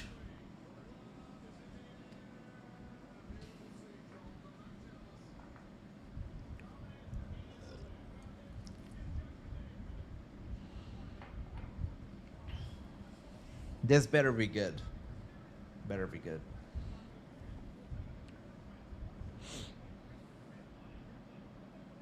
I agree, Ricky. Now, all in, a lot more matches had me on the edge of my seat. Honestly, tonight, I'm not going to be even counting the first match because the first match actually had good action. The second match was lame. The third match, 40% of the match was very slow paced. Too slow paced for my liking. So I agree. All in was better when it comes to the actual wrestling in the ring. I agree with that. Hopefully this match is going to be good as well. By the way, we got Oswald over here. Oswald, welcome. Hope you're doing well. And we've got a question over here. Orton versus Gunther, who won? So great question, but we have to wait because that match has not taken place just yet. This match, the main event between Orton and Gunther, will take place right after the match that we're going to get. That's right now, we are waiting for this match to begin. That is Dominik and Liv versus Damian and Rhea. When this match is over, we are going to be going to our main event. That's Gunther versus Randy Orton. So, let's see. But I'm hoping that Gunther, I guess, retains, Earlier I said maybe Randy should win, but I feel like Gunther should retain. He's very new in his world title run. Dropping the title right now, that too in Germany, would not make any sense at all. So, for that reason, Gunther should retain. That's my take. But let me know what you guys think about this match. We got Ricky Singh, Cole Chill, Orton on a losing streak, by the way, so we never know. Look, that's true. Orton has been not on the hottest of streaks right now when it comes to his victories, right? But this is it. Maybe this is exactly what we need for him to break out of his babyface shell and become who he really is, and that is a heel. Orton has always meant to be a heel. He was born to be a heel, and babyface Orton just never works, right? He will never reach his absolute peak as a babyface. He needs to be a heel to be his very best. So maybe this losing streak is only going to help him, and it's going to be helping him, and hopefully it helps him break free from this babyface face, and he finally becomes a heel. I am hoping that since Cody is also retained, I'm hoping that tonight Orton loses, something happens, he snaps on SmackDown and turns on Cody. And we get this big-ass feud between Cody and Orton, because I know they're going to make magic out of it. Considering their history, considering the legacy days, Orton, training Cody Rhodes and Ted DiBiase Jr. and all that history that they share. I really am hoping that they go back to it. They revisit that storyline in this feud as well. And I know they can make magic happen between Cody and Randy Orton. I hope that he turns heel and he goes after Cody and that title. I really hope so. But as well, welcome to the stream. I hope you're enjoying this pay-per-view so far. It's great to see you.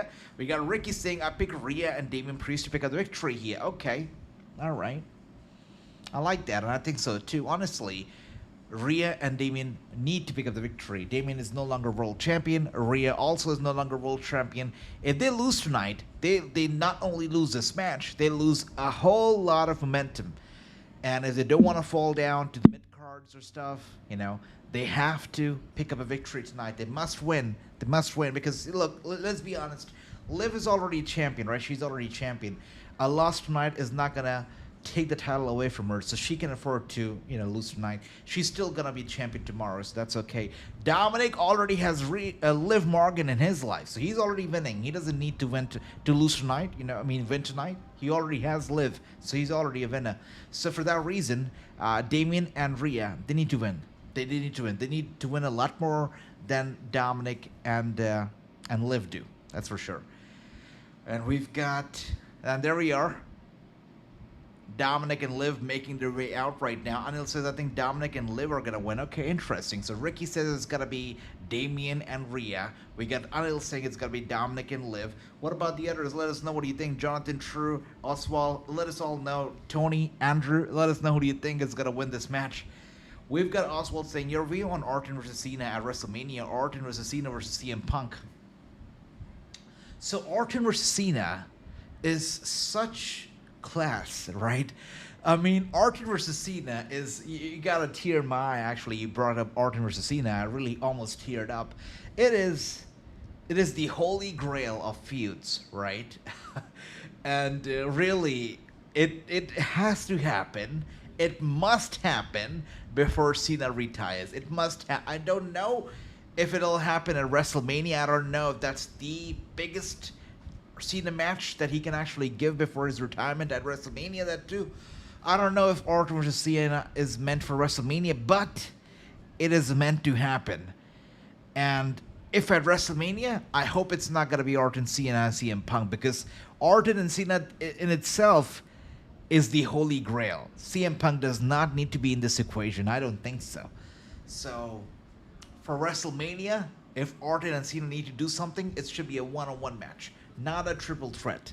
I don't think so. Cena and CM Punk can have their own individual match later on, I feel.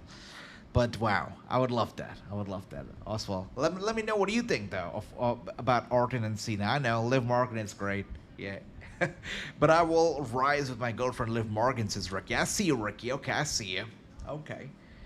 True, what's your pick for this match, my man?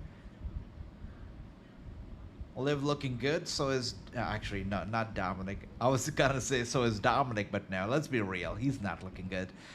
He looks like a horse. Okay, and now we've got Rhea and Damian making their way out.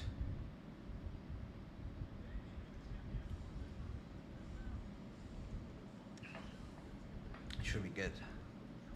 Again, we are left with only 2 matches now. Of course, this one, and then we've got the main event.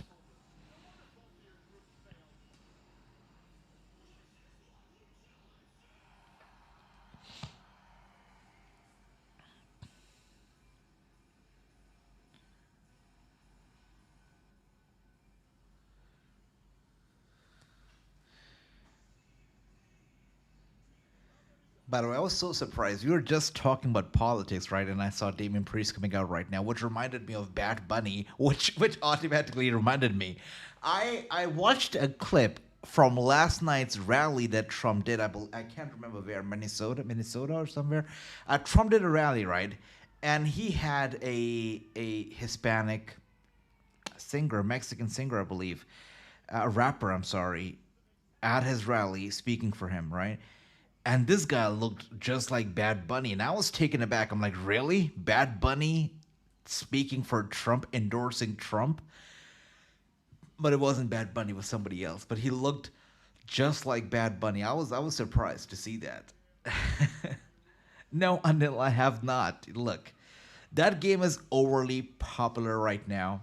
And it hasn't enticed me as much.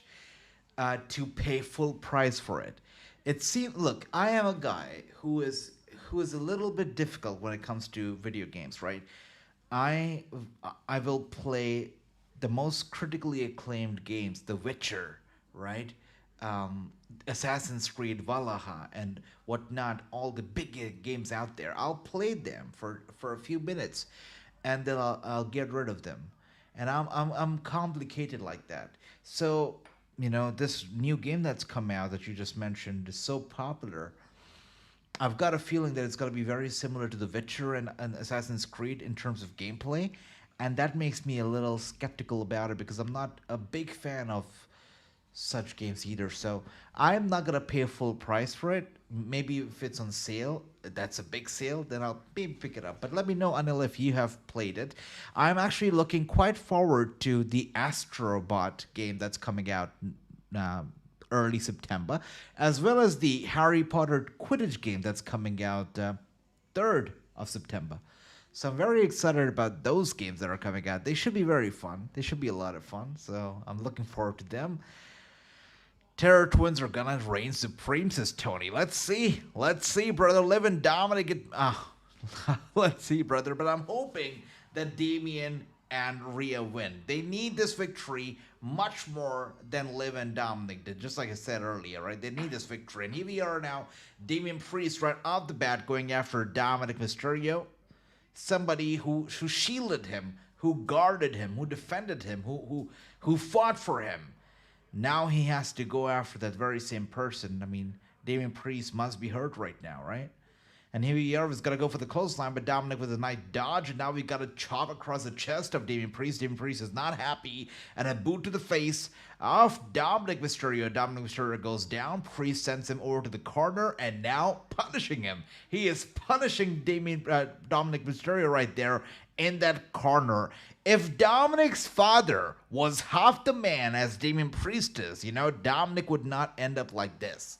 No offense to Ray, but look at Damian right now. Look at him kicking Dominik's arse. I mean, if Ray could do the same, Dominik would not be the way that Dominik is, right? He wouldn't be dirty Dominik. Let's just say that, right? Let's just say that. Okay. And now, wow, look at that. Damian just twisting up the arm of Dominik Mysterio. Dominik in trouble. Damian lifting him up in the air with that one single arm while he literally is punishing Dominik. One more time. I've got to say this. If Ray was half the man that Damian is, Dirty Dominik would not be dirty today. He would not be. And here we are. Rhea looks ready, man. Rhea literally looks like somebody straight out of the Dragon Ball Z universe. Yeah, she looks brutal right now. She looks brutal. And now the tag's been made. Liv Morgan in here, and she's talking trash. She's talking trashy. She's talking big talk right now. And Rhea Ripley now. Yeah, Rhea looks like Vegeta tonight. I'm convinced. She looks like Vegeta. She's not kidding around. She's angry. Yeah, the makeup's on point. She looks like she's straight here from the Dragon Ball Z universe. And here we are now. Liv Morgan stands no chance against the mommy, Rhea Ripley. That's Dominik's ex-mommy, that is. And Rhea now landing those big-ass punches straight to the head of Liv Morgan, and followed by a big-ass headbutt here to Liv. Liv is down and she's in trouble. Thank you, Wyndham. Thanks for the love. Of course, Rhea Ripley here showing off a lot of confidence as we speak. And there you go, Latino heat here. Of course, Rhea sending a flying kiss to Dominik, a sarcastic kiss that is, before taking care of Liv. Liv has been getting her arse beat so far, right? She's stood no chance. And like a scared cat, she rolls over to safety and tags Dominik. And she's got no chance against Dominik, and she knows it. But Rhea Ripley knows that she can stand tall against Dominik. She knows it for sure, but the referee won't let that happen. He won't let the two genders fight each other, it seems. But here we are now. Damian Priest is not going to let Dominik hang out there. Grabbing him by the head, pulling him back into the ring over here. Dominik has got nowhere to go, sent over to the ropes, rebounds.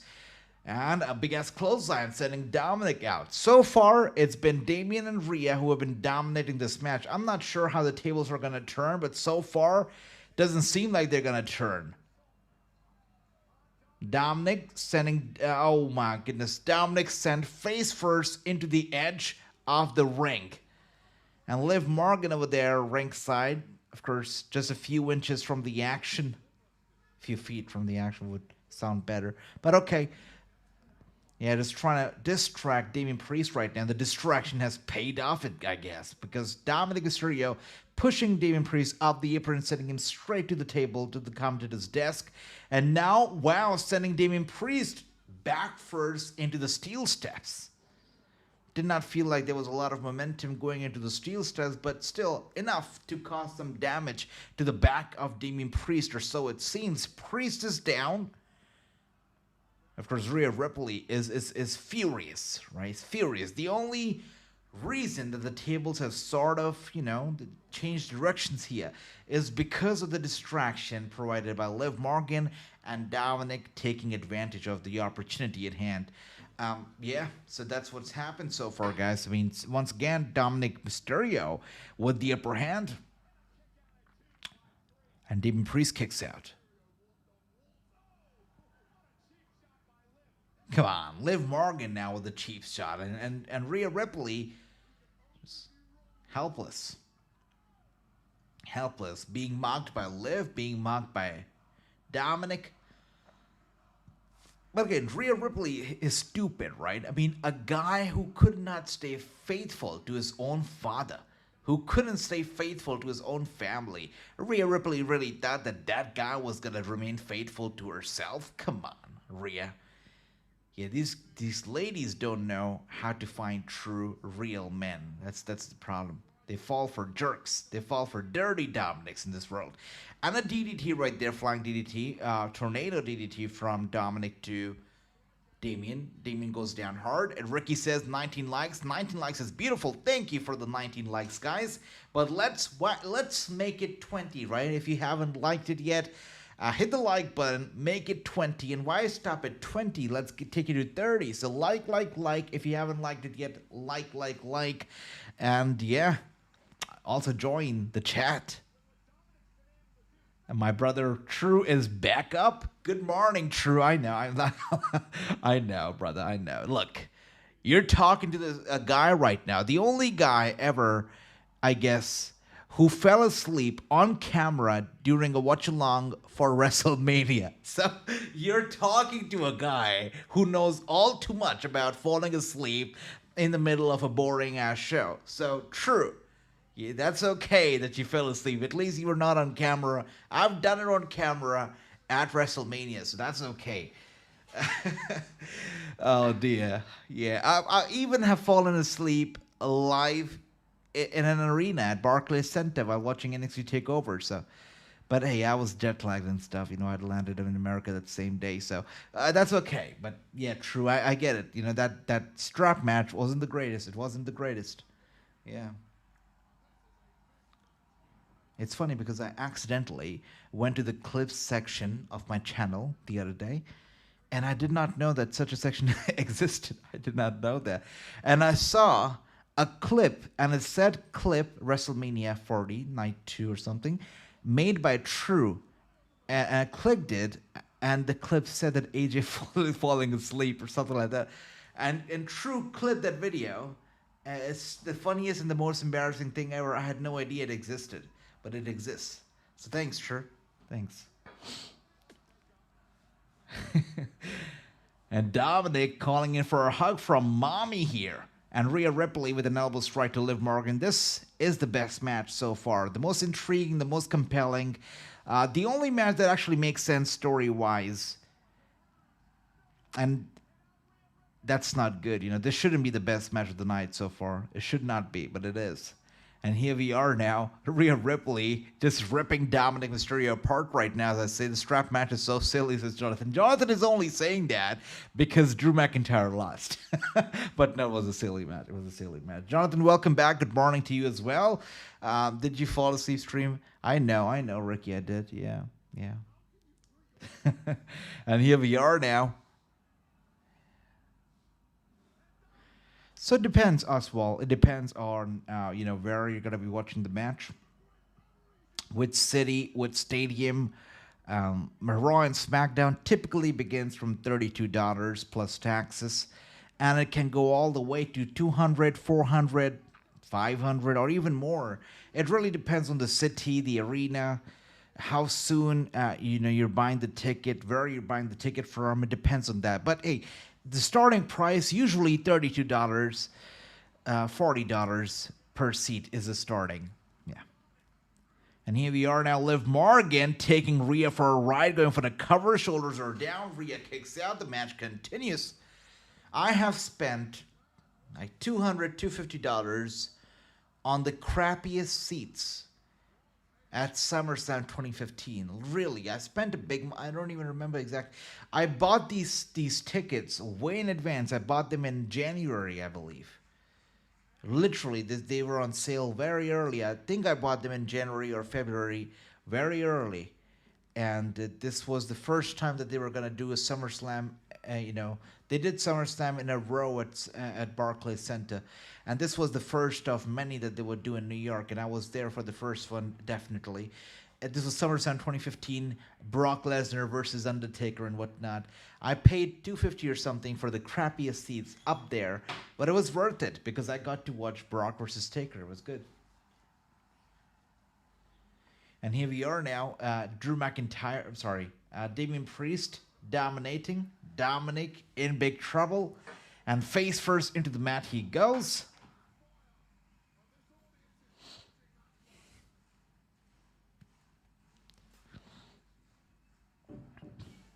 Big ass clothesline. Dominik goes down. Lights out. Going for the cover.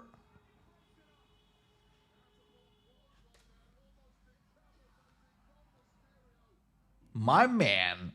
We got my man, your man, our man, bro man in the chat. Good to see you, my brother. Welcome. I don't know. I see this guy's name pop up, bro man.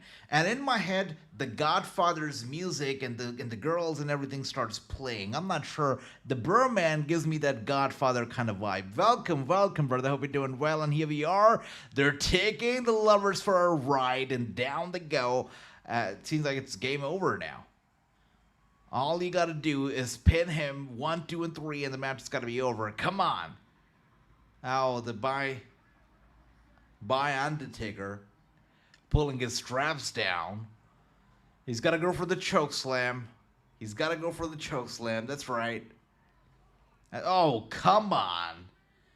The Dirty Judgment Day coming in over here. Come on, Damian. Don't be distracted. Stay focused. Oh, that was bad. I hope that Rhea's okay because she literally went like neck first, shoulder first into the barricade. Hopefully she's all right. But Dominik goes flying down. Damian Priest like the true Undertaker that he... Oh, come on. Finn Balor. That's a dirty, dirty finish of this match. That's for certain. That's for certain. 619 here from Dirty Dominik.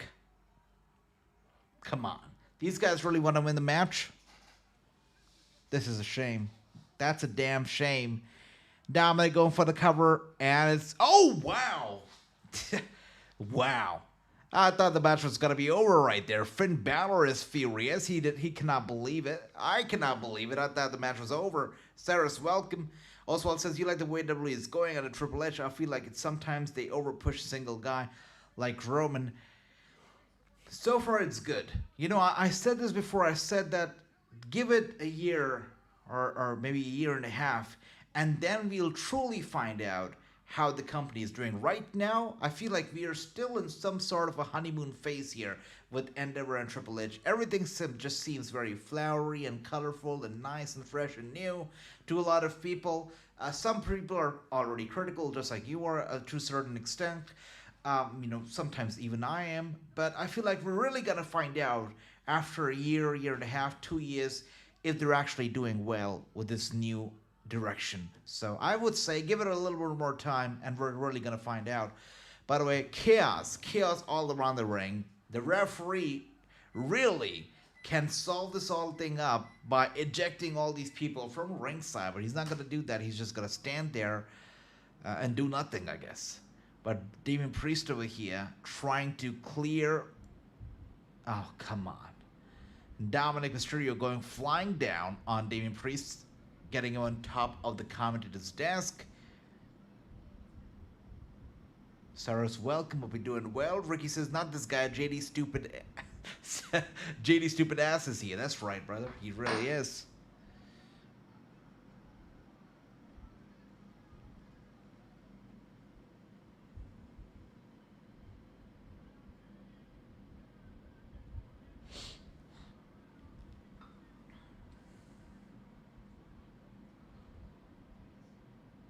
You're right, true, absolutely. And here we are now, the female Vegeta. You know, definitely not the best referee, I've got to say.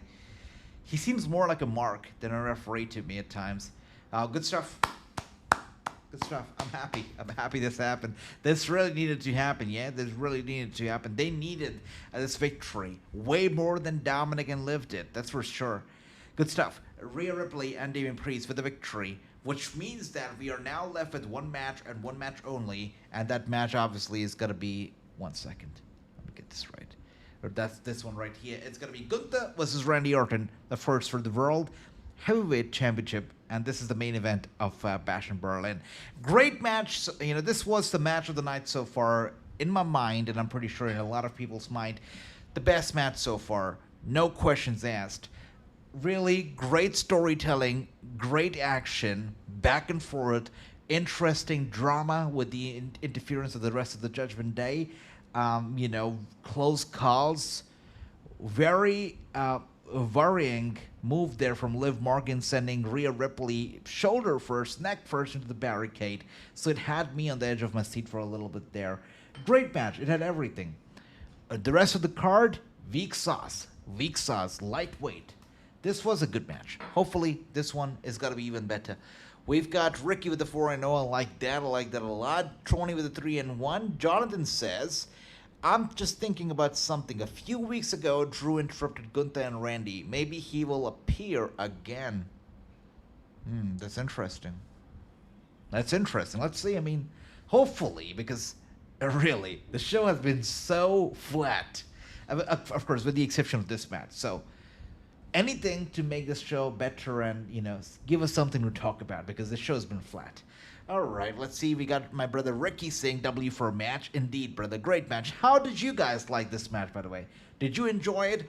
Do you agree with me that this was the best match so far of the night? Let me know. We got True here, 3-1. I like that. Was a solid match, says my brother Broman. I like that.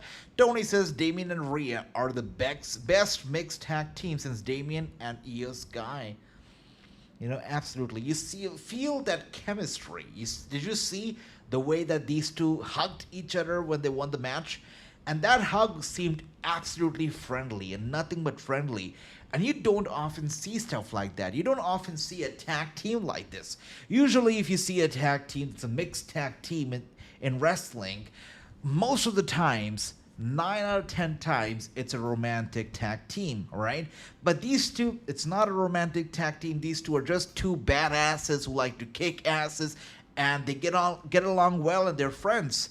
So I like these two. You know, they're a unique act. They get along. Their personalities match, and they're not a romantic tag team, which is great because we don't have to watch anybody making out while making their entrance. So it's a win-win for everybody. I love it. I love it. Yeah.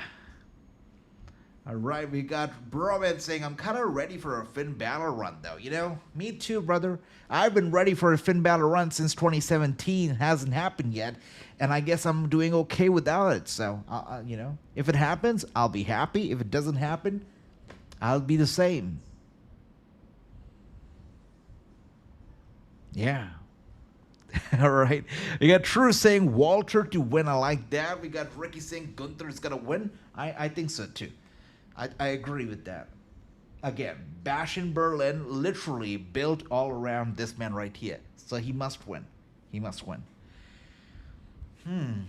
All right. NXT commercial. I'm watching an NXT commercial right now. Some of these faces that you see on the commercial, right? It kind of blows me away that we're actually talking about NXT because Ethan Page, Joe Hendry, it's insane, yeah. Especially when I see Ethan Page, I'm like, oh, AEW, but no. That's right, NXT chance here from my man Ricky over here. That's right. By the way, how do you like the camera angle? How do you like the camera? How do you like the AJ? The new setup with the screen here, the laptops all around, the mic. Let me know. How do you guys like the presentation? Thanks. And Sarah says, I want Ronda to... Well, you want Ronda. Interesting.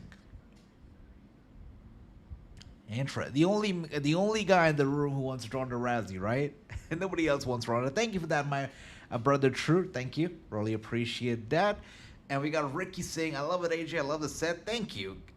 You know, I did not want to name Sam. I did not want to name Sammy. To be honest, did not want to name Sammy or his wife. But Andrew knows exactly what I'm talking about. And Andrew's like, come on, AJ, you know Sammy G and Tay making out on T. I do not, you know, I do not. I hope Tay is doing okay, though, you know. Broman says, I think that's a book anyway. Wait a sec. I see that Rousey book in the background. Yeah, that's a Ronda Rousey book. That's true. That's embarrassing. Look, but that's the Ronda Rousey book from when she was still a UFC fighter. So she hadn't left the company yet, right? So that's the Ronda Rousey book from when she was actually likable and she was actually a badass. So it was good. So that's when I bought the book. So don't call me out. Don't call me out on having the Ronda Rousey book, right? That doesn't make me not cool. Yeah. But if anybody buys the new Ronda Rousey book that just came out, I'm going to question your choices. I'm going to question your decisions. But this one right here, you know, she was still cool when this one came out. Yeah. By the way, the Ronda Rousey controversy when she talked about that school and crazy stuff. I never knew that she made, that she actually shared a video claiming that it was all a hoax and whatnot. Never expected something like that from Ronda Rousey. She apparently did back in the day, and now she's acknowledged her mistake and said that she was ignorant. She should have done better. But it's insane that she actually believed that craziness. Anyways, we've got Age's secret fan. Bro, man, stop it right there. But you know what? I like Ronda. She follows me on Instagram, too, so I like her. I respect her. But, you know, her recent run was terrible. That's right. Hard Tay is set to come back soon, says Andrew. Wow, good for her. Good for her. I like the angle, the best one out of all the previous angles. Thanks, Andrew. Thanks, my brother Nautic. I hope you're doing well, by the way. I hope everybody's doing well, Andrew. Yeah? That's great. And True says NXT might be better show. Definitely, brother. Definitely. You know? No questions asked is what I'm going to say. No questions asked, you know? I feel like it has to be a better show. It has to be. Everybody on social media, I was looking at Twitter yesterday, and most of the tweets were pointing out that the card is small, but all the matches are bangers. All the matches are big. They're solid matches. What a solid card. What a great booking. That's what all the tweets said. No, I don't agree. I don't agree, you know. No, not great. Not a great show. Absolutely, Ricky. R.I.P. Sid. Sid wishes. Yeah. The wrestling world is definitely gonna be missing him forever. And we got True saying NXT better watch for the cartel in Denver. Wait, what is going on there? Interesting. I have no clue. Okay.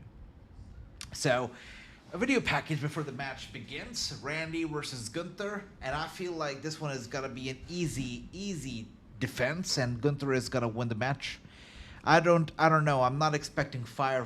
I'm expecting a good match out of these two, but I'm not expecting a lot of shenanigans. I'm not expecting interferences. I know that somebody pointed out that Drew McIntyre might show up. If he does, nice, but I'm not expecting a lot of craziness myself, honestly. We'll see. We'll see what happens, though. See.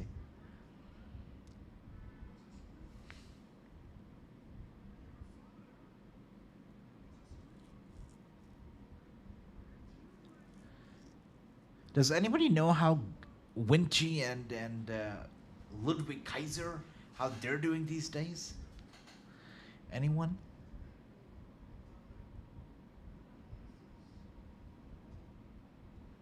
Really true. I will have to look into it. I was unaware. That's crazy.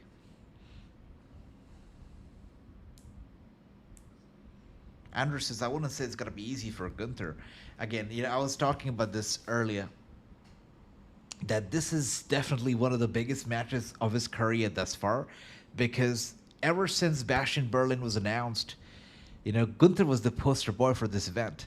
And basically, this whole thing seemed like it was built around Gunther. And of course, he's in the main event. He's a world champion.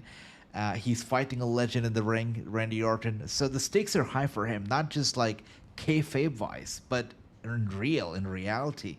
He has to prove himself tonight. He has to prove that the WWE has put their trust and invested in the right person. So it's a big deal for Gunther tonight. Absolutely, Andrew. I agree with you. It's got to be an interesting match. Sure. Challenging too. Kaiser just came out. That's sweet. True. Okay, and here we are now. Randy Orton on his way out.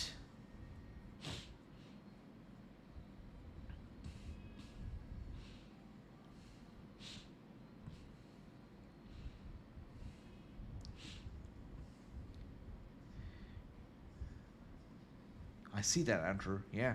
I don't want it for Gunther to be easy. You know, I want him to find this challenging. I want some back and forth action. I really am hoping this is not going to be the slowest of matches, because I'm tired of slow-paced matches that we've been seeing tonight. Most of the matches tonight, mostly slow-paced. So I'm hoping that this one is going to be a treat to watch. By the way, great lighting here for Randy Orton's entrance. Wow. And nice lighting. Really like it. I really like it. Yeah, I know Randy Orton is looking to break Ric Flair's record at 16. Man, Ric Flair is something else, right? Somebody asked Ric Flair recently if he'd like John Cena to beat his record. He's like, honestly, Charlotte should beat my record. Come on, Rick. Come on, brother. Yeah, he's a funny guy. All right. He's a funny guy.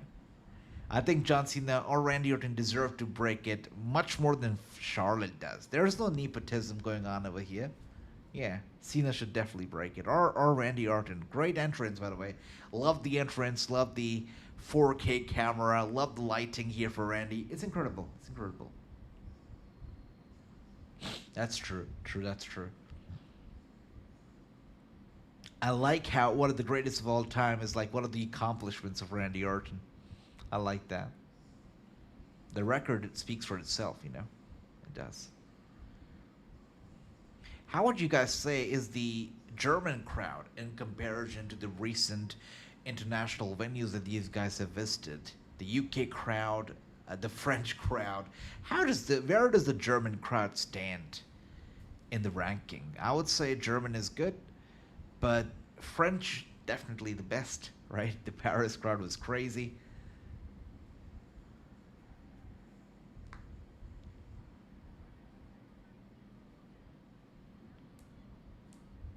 Yeah. Yeah, I agree, Tony. I agree. Definitely gonna retain. We got Ricky saying, I think Randy is gonna get number 15 at Bad Blood after Randy takes down Cody. I hope so. I really hope that's the direction that they go down and Randy actually defeats Cody for the championship. I really hope so, brother. I really, really, really hope so.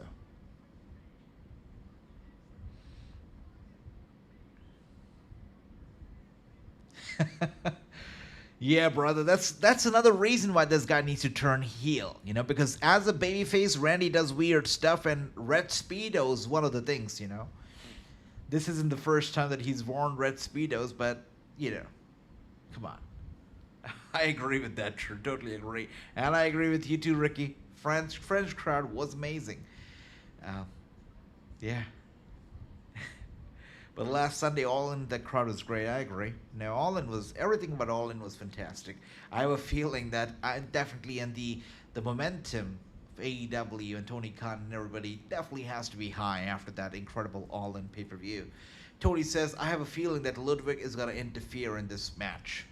Possible, possible, but I feel that Gunther has to win again. The show was built around Gunther being champion and him being the face of this pay per view. He has to win. Wow. Look at that. 105, 6 decibels. The fans are loud for Orton. They are loud. UK crowd was great. Yeah, was alright.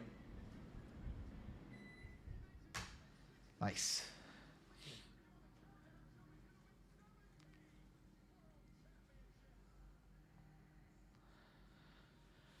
I mean, it would be nice, Ricky. It would be nice when when the first time that the Shane McMahon rumors came out, I didn't buy them for a second. I thought that Conrad Thompson was lying through his teeth. I thought so, and then the photograph came out, and I was like, okay, I cannot argue it anymore. But obviously he's met with Tony Khan. Of course, the photo came out, so there's some talks and stuff happening. If he shows up, I'll still be surprised, because it's a McMahon showing up in AEW. I would still be surprised. It would be one of the most craziest moments in wrestling history. It'll go down in the history books, 100%. Um, all out, if it happens, good for AEW. They're going to draw a lot of big numbers next Dynamite, certainly. Um, let's see. Let's see. Anything can happen in AEW. Because it became Verb Moxley, this is not the company. Yeah, that's right. Let's see, Ricky. Let's see. Maybe NWO 2.0. Anything's possible, really. Let's see what happens with Shane and AEW. Anything is possible with them. All Elite Wrestling. That was a long entrance, by the way. A long, long entrance. They are taking their time. And now Gunther is going to make his entrance. And you know his walk.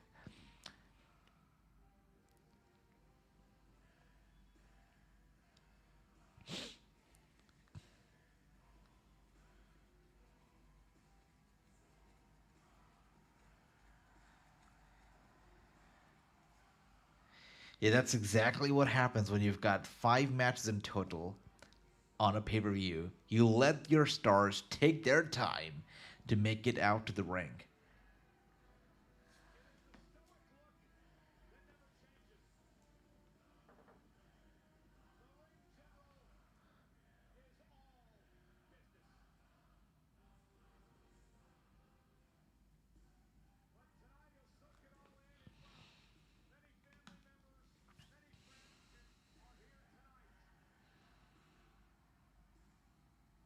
Michael Cole talking about Gunther having his friends and family ringside for his match tonight. But the ring general, of course, he stays focused, does not break kayfabe, makes no eye contact, no smiling, no high fives here to his friends. He's focused. He's focused. So if this finished in 35 minutes, then the strap match was the longest match with four. It still blows my mind, Jonathan, brother, that the match was 40 minutes long. I never realized it. Yeah. So Adrian, how long Gunther hold the title by WrestleMania? Let's see. I think he's gonna hold the title for fairly long, longer than Cody. I hope.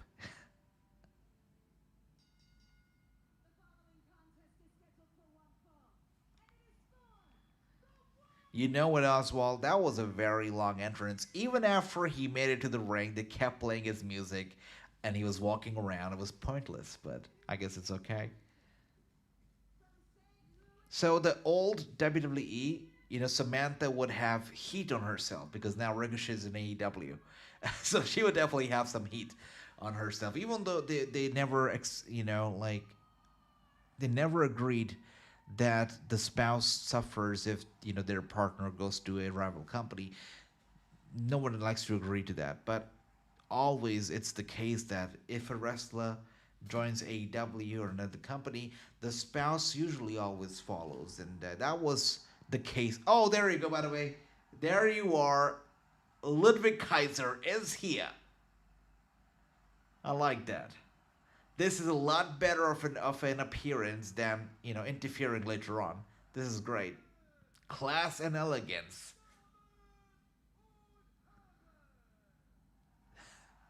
Wow.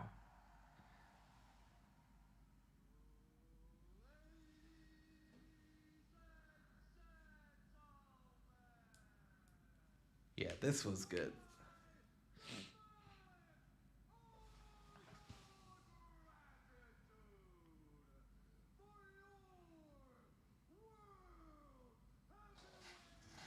This was really good.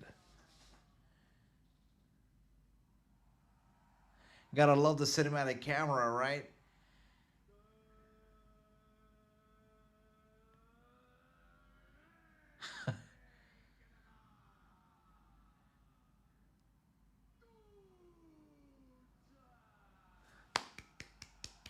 Great introduction here from Ludwig Kaiser.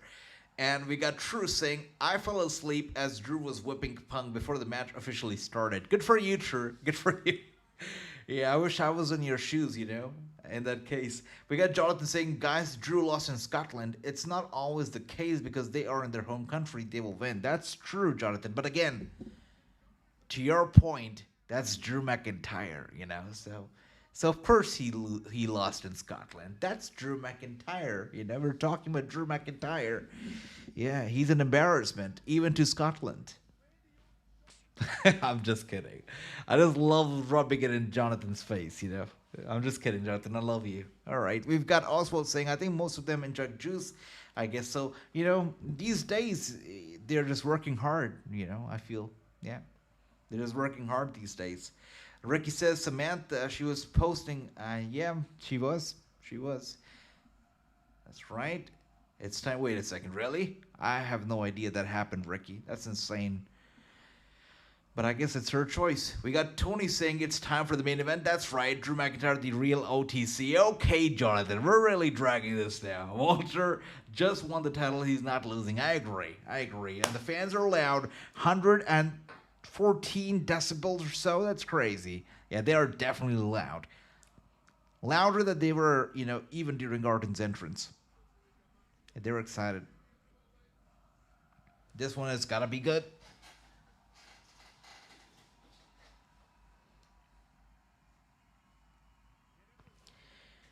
And Randy Orton giving the fans a round of applause. Come on, Randy. Stop being a babyface. He is so much better a heel, but still he chooses to be a babyface. Yeah, you stop it. All right, this should be a good match, hopefully. Come on.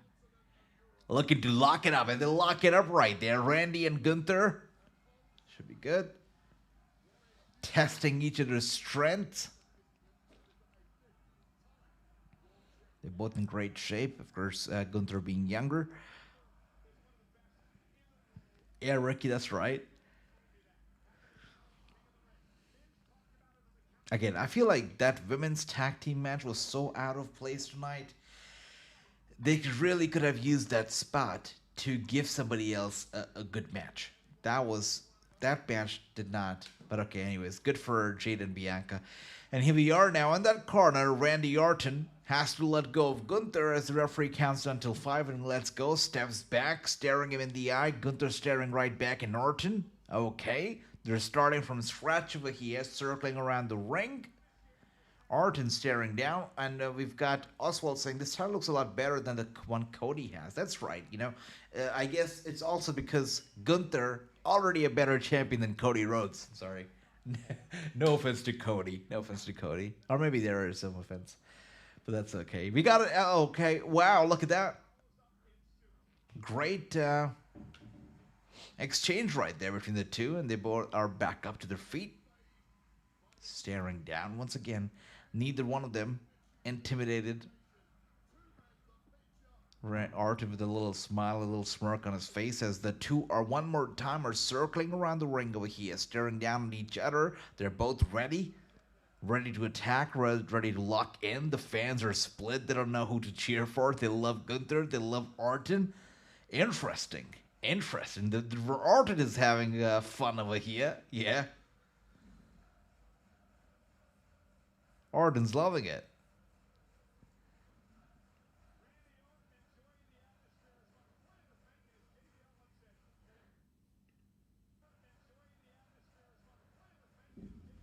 Let's go. And one more time, staring down before they lock it up once again. And Randy Orton now from behind has his hands wrapped against Gunther's waist. Gunther trying to fight back. And there we are. He's got the arm, twisting it right around the back of Orton. He grabs the ropes. There you go. Causing the rope break over there. Randy Orton. And Gunther has to let go. Orton one more time now. Staring down. Wow. We're not getting anywhere, right, so far? It keeps going back to these two just circling around and locking up. One more time, testing each other's strength. Gunther now from behind. He's got Orton where he wants him.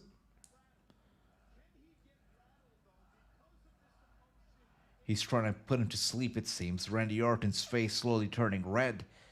He's down to a knee over here. Randy Orton feeling the effects of the strong arms of Gunther wrapped around his neck over here right now. Orton is fading. He's fading. Randy Orton looks jacked and bloated the same. Yeah, only the Viper can manage to do that, right? Ted needs to return so that, that ship has sailed, my brother. That ship has sailed with Ted DiBiase Jr. Look him up. If you don't know what's up with him right now, Google him, and you will see all that Ted DiBiase Jr. has been up to lately. Not such great things. Not such great things. Ted DiBiase Jr. In some legal troubles recently, from what I heard. Yeah, he's not doing great things. So it also doesn't look like he has been training or is in shape. So I would never expect Ted DiBiase to actually get back in a wrestling ring, in a restless capacity at least. I don't think that's gonna happen. Yeah, sadly, Ted DiBiase is not gonna wrestle. And here we are one more time, back to square one. It seems like Randy Orton is enjoying this environment a little bit more than he's actually enjoying being in this match. He's loving it. Gunther also having some struggles holding back his smile, it seems. Orton's love, come on. Remember the time when beach balls were banned and criticized because they took away too much from the match? And here we are now, literally the wrestler over here encouraging the chants and the cheers. Look at how the time changes, right? The times have changed. From the fans not being allowed to have fun to now the wrestlers themselves encouraging the fans to have fun. The times truly changed in the WWE. Big ass chop here from Gunther to Randy Orton one more time. And there we are in that corner. Gunther with the upper hand. Randy Orton in trouble yet again. Gunther uppercut once again to Randy Orton in that corner. Orton goes down.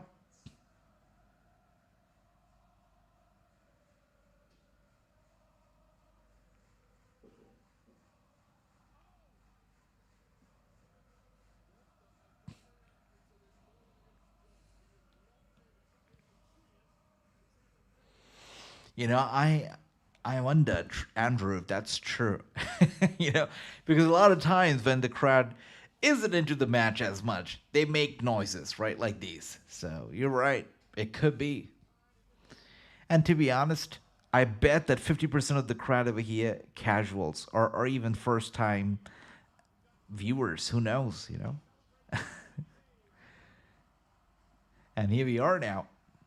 Orton was going to go for a punch, and Gunther with the block, and now he's got a few punches straight to the head of Randy Orton. They're trading punches at this point, one after the other, trading punches, and now Gunther with a big-ass chop across the chest. Orton goes down hard. We got Tony saying if Randy becomes a new world heavyweight champion of the world, I would not be disappointed. Me neither, Tony. Me neither, but, I feel that Randy Orton should not be a babyface and a champion. If Orton is to be champion, he must be a heel, because Orton is his very best when he's a heel, not when he's a face. He needs to be a heel before he becomes champion. I feel so. We got Jonathan says tonight's show has been 1 out of 10 for me. I gotta agree, it's not been the best show. It hasn't been full of fireworks. We haven't seen any crazy moments, any big memorable moments. We're not really taking anything much from the show. I hate to say this, but I feel like we have seen better crown jewels than this pay-per-view. I feel so. Overall, I give it a 9.5 out of 10, says Tony. All right, brother. All right. The last match was nice. The mixed tag team was nice. But other than that, it's been an all right show. Nothing insane. And here we are now, jerking the arm of Gunther. Gunther in pain, it seems. Yeah, he knows that arm isn't favoring Gunther in this match, and Orton is going right after that very arm over here. One more time, sending Gunther straight arm first, by the way, the right arm first into the steel steps, and Gunther in desperate pain right now. He's fidgeting right there as he lays ringside. The fans cheering on Randy Orton, which shouldn't be the case considering Gunther is a hometown hero. But of course, he's in trouble. Venom, thank you for the love. Barring injury, Gunther will hold the title until Mania. I agree, True. I agree with that. Yeah, I miss seeing Roman Reigns today at Bash and Burt. Me too, brother. Me too. And now, on the table, once again, these tables are built different. The American table would have been snapped, broken in half, and flat on the ground. But the European tables, they're built different. Clearly not made in China.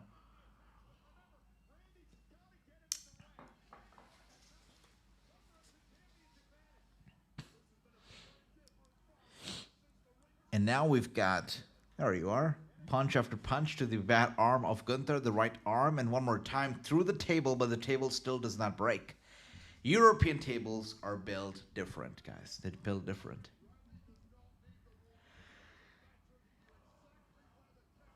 You're right, True. He definitely looks bloated. he definitely does. Yeah, me too, Ricky. I hope so. And one more time, right on the table still is not broken.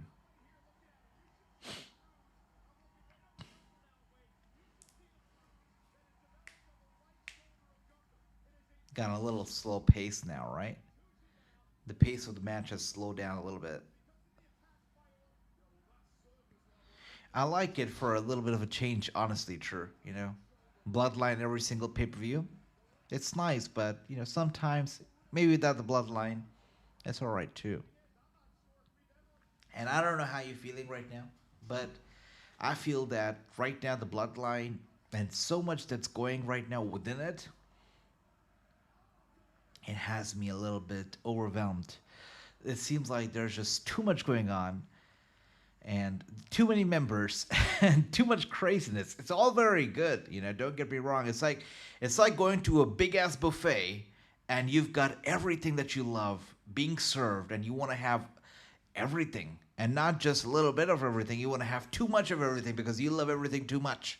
And I feel like that's what's going on with the bloodline right now. There's so much on the platter and I want everything at once because the buffet's got to get over, right? And I want everything. And I'm overwhelmed. And that's exactly how I feel with this bloodline stuff. I'm overwhelmed a little bit, but I still want it all. So It's a weird situation to be in, weird position to be in. And here we are now. Randy Orton still inflicting punishment right now on Gunther. Gunther trying to fight back. Kick to the gut, chop across the chest one more time, turning it red here. Gunther with a punch to the face. Randy Orton trying to return the favor, punch, and there we go. Going after the bad arm one more time, going for the cover on Gunther. Gunther with the shoulders up and a kick out. Randy's exhausted for certain. He's exhausted. He's tired.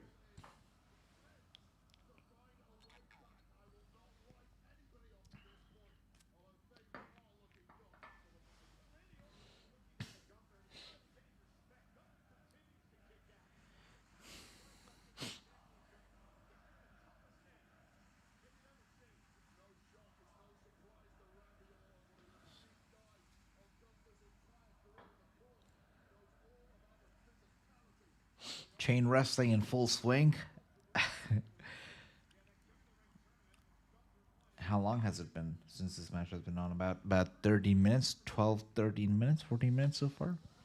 Not too long. This match could go on for another 20 minutes, I feel. 3 hours pay-per-view makes sense. Jonathan says, Ricky, this event is too small for Roman. He's prime. I agree, my brother. I agree.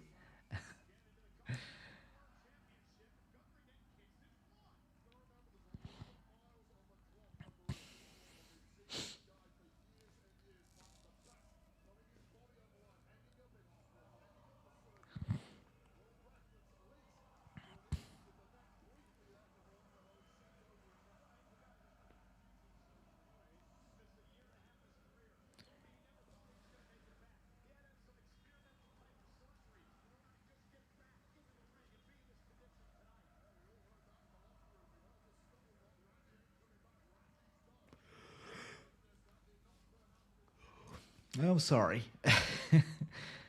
Yeah. I'm glad, it's matches like these and shows like these where I feel so lucky to be wearing sunglasses. No, I'm kidding. I'm still watching the show. But wow. Okay. And now, wow, big kick right there to Randy Orton. Randy Orton still manages to stay on his feet. Gunther, it looks like he wants to go for a sucker punch. All right. Oh, Randy Orton trying to fight back here. Vintage Randy Orton now. Oh, Gunther's not going to get him up, yeah. Too smart for Randy. All right, crossbody. Go for the cover on Gunther right now, and Gunther with a kick out once again. The match continues.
No offense to all the stars who are competing tonight or to the WWE, but I watched AEW All In last weekend. I didn't yawn once. I don't remember yawning once. I'll just say that. All right, big superplex right there. Good stuff. Nice. And the German fans are so easy to be pleased and satisfied that I'm pretty sure they're all losing their minds right now at this superplex. Yeah, the fans are just too naive, I guess.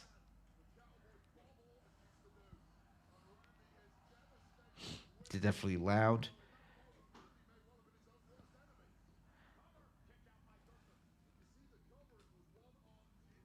You're right, Andrew. You're right.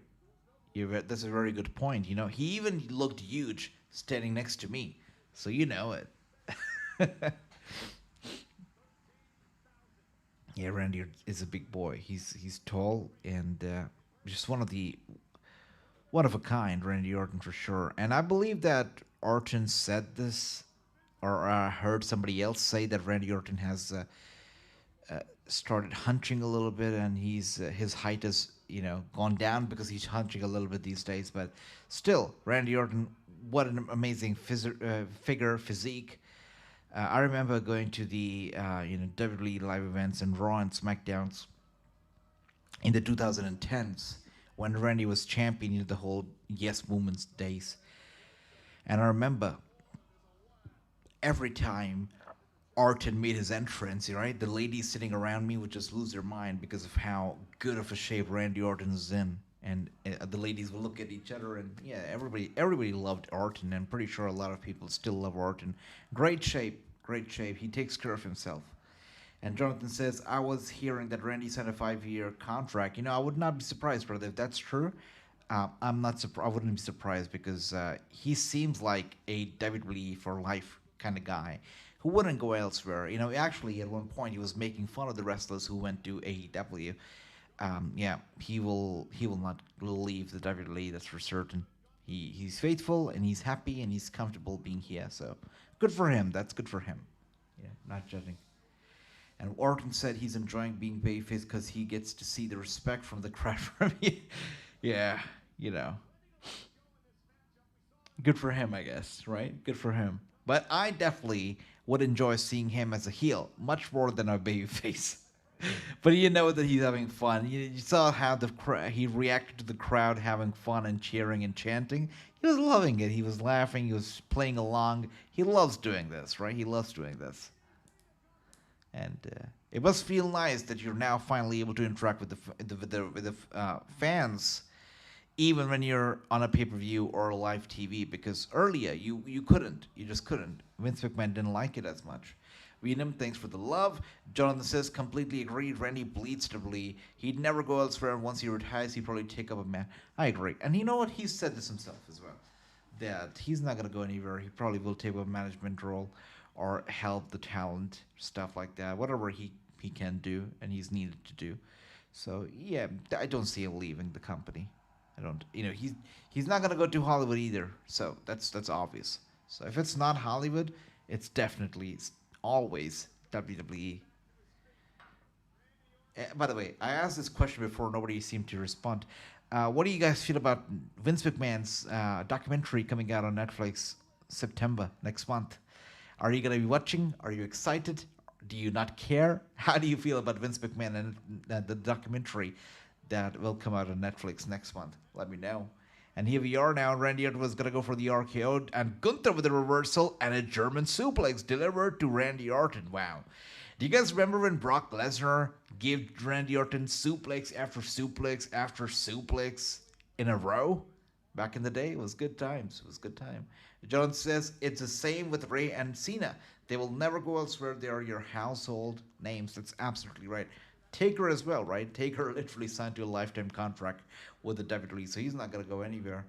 I'm not sure about documentary. Let's see, says Jonathan. Yeah, I mean, Netflix could be testing the watchers right now with this documentary just to see how many WWE fans already exist and, what the interest is like and, how many people tune in to watch the documentary before WWE makes the move, of course, permanently with Raw. Let's see, goes for the cover one more time. Gunther goes for the cover on Orton. Orton kicks out. And Oswald says, I think 2007-10 was the best talent in WWE. Brother. Cena, Orton, that's right. Rey Mysterio working full-time. All these guys working full-time. Batista, Candice Michelle, Maria Kanellis, Beth Phoenix, Tori Wilson, Michelle McCool. I can go on and on, brother. Brian Kendrick was around that time. We had an incredible talent that around then. Big Show worked full time. Kane, of course, DX. Triple H and Shawn Michaels really brought DX back in 2010s, right? Then you had Orton, Ted DiBiase, Cody Rhodes, the legacy stuff. Yeah, I agree. 2007-10 was the best. time. Then you got, Nexus, Wade Barrett, and all that. It was incredible. It was an incredible time. I agree with that, Oswald. I agree. It was amazing. It was amazing. Like minds, I think alike. Great minds. Ray did leave WWE before. Yeah, that's true. That's true. Netflix documentary overall have not been great in my opinion. Netflix, to me, comes across as very dark a majority of the times. They produce documentaries and the docu-series, docudramas, and the other shows that they produce. Sometimes, most of the times, a little too dark for my own liking. So I know what you're saying, brother. I know what you're saying. Oh wow.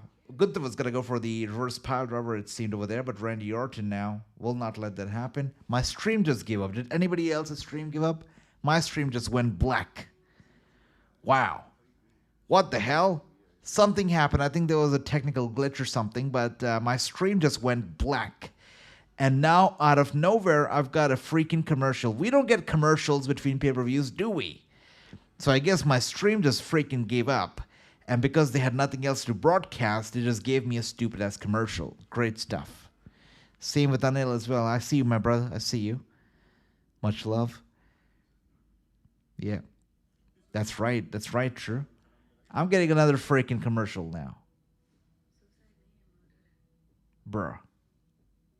Is the match over already? For anybody else, are you still getting a commercial? Are you able to watch the show? Because for me and Anil, it seems the stream is gone.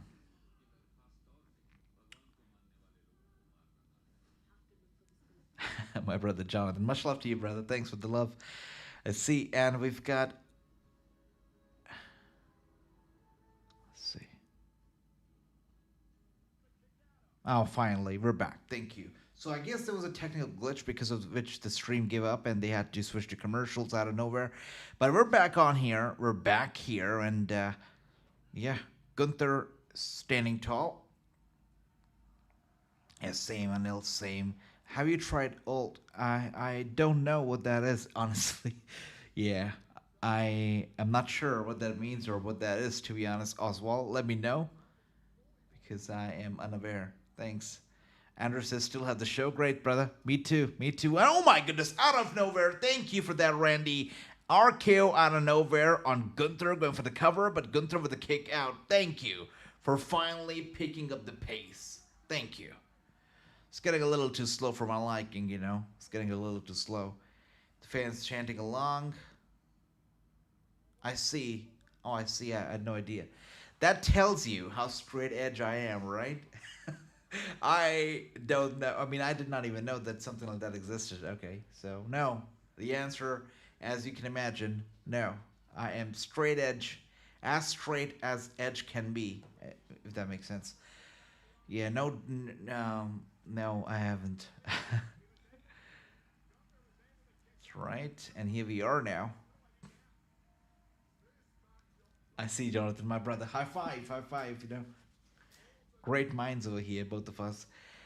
And now Randy Orton, I don't know why he's even bothering with the commentator's desk. It's not going to break. That's right, Anna. That's right. Once I went to a doctor in New York, and the doctor asked me, they usually ask their patients or their clients if they drink or to smoke. So the doctor asked me the same question, and I'm like, no, I'm straight edge.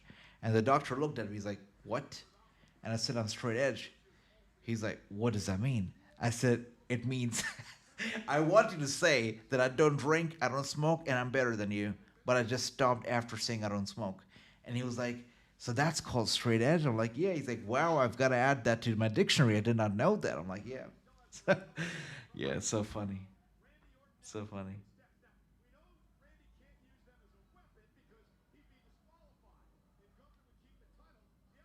You're right, Oswald. You're right. These guys have tried and tried like 3, 4 times in a row. These desks do not break. They do not break. And now he's stacking up the steel steps right now. Imagine going through so much, right? Just to put Gunther through the table and it doesn't break again. It will be embarrassing, to be honest. And looking at the time here, this match should be getting over like in 5 I mean, if they're keeping the pay-per-view limited to 3 hours, then this match should be over in like 6 minutes from now, or within 6 minutes. But from the looks of it, it could go a little bit over time, right?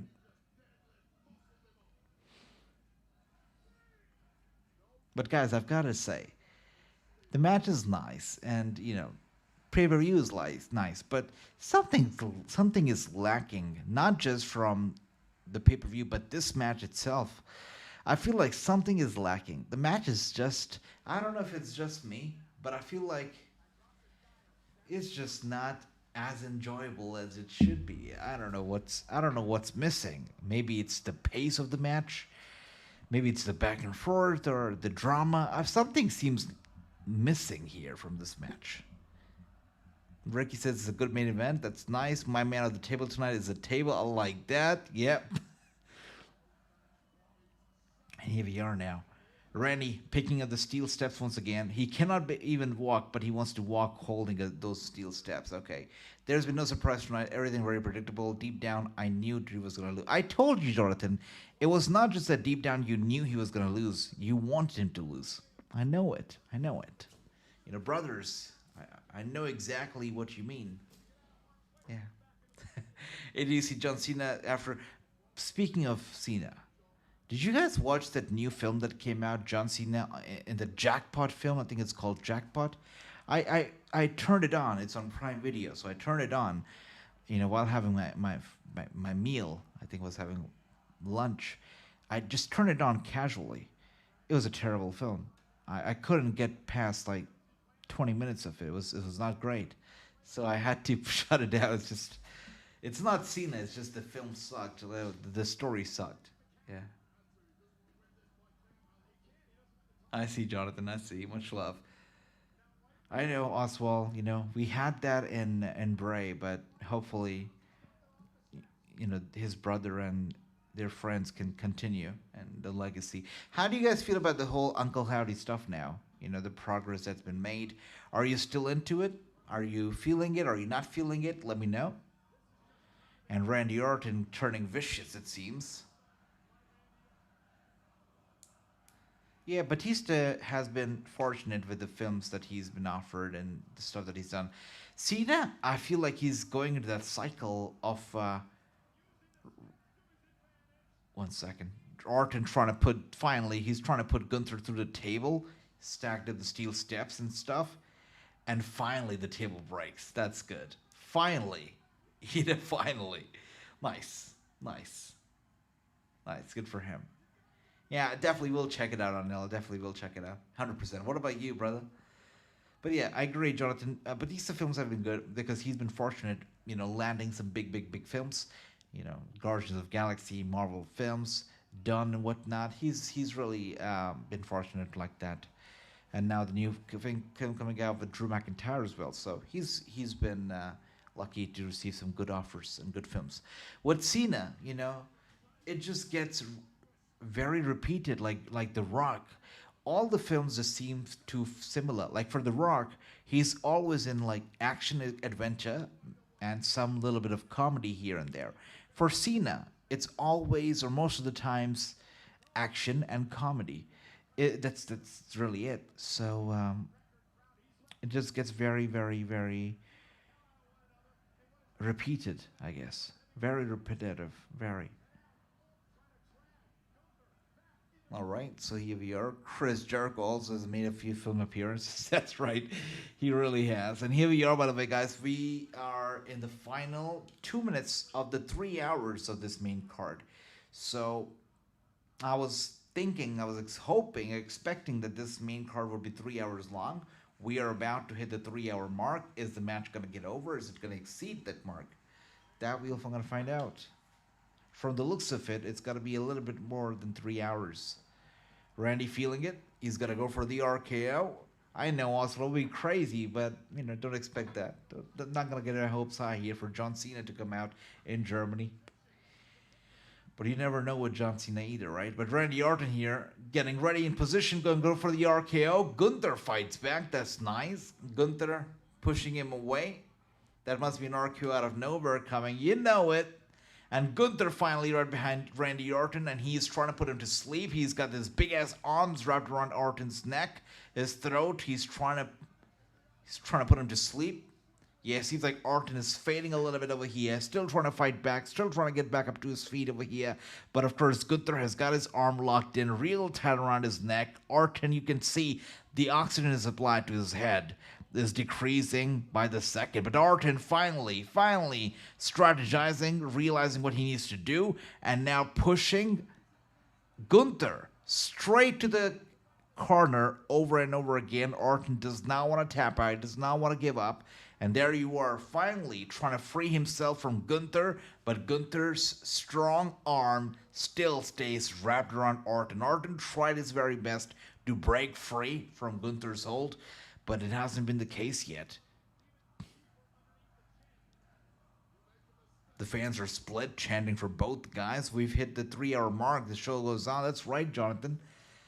3 hour, 5 minutes, 3 hour, 10 minutes, that we'll see. I don't expect this to be like 3:30, but let's see. Orton finally looking for the RKO, but Gunther realized what Orton was trying to do, and now he chops him in the back one more time. And once again, Gunther is trying to put Orton to sleep. Big ass arms wrapped around his neck, his head, once again, and now the series of elbow strikes over there, straight to the shoulder. Orton is fading. Orton is in big trouble. The sleeper hole is locked in tight. Orton's trying to fight back now. There he goes, sweating and everything, but still not refusing to give up, actually, Orton. I know, Ricky, they're both split. They love them both, right? They love them both. And Orton is trying, and there we are, planting Gunther down hard.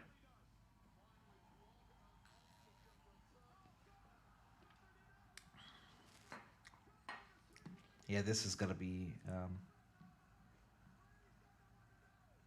he's going to incapacitate Orton. Orton will pass out. He will pass out.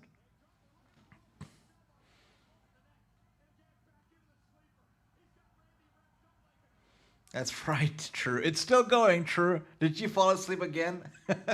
Ricky says this is the match of the night. Yeah, I mean, nice ending to the match, I guess, right? But Orton is gonna pass out. It's over. It's definitely over. It's got to be over now. It's over, guys. It's over. The match is over. Randy Orton passed out, incapacitated, and Gunther is still your champion. You did not miss a thing, brother. True. You did not miss a thing. You came back right in time.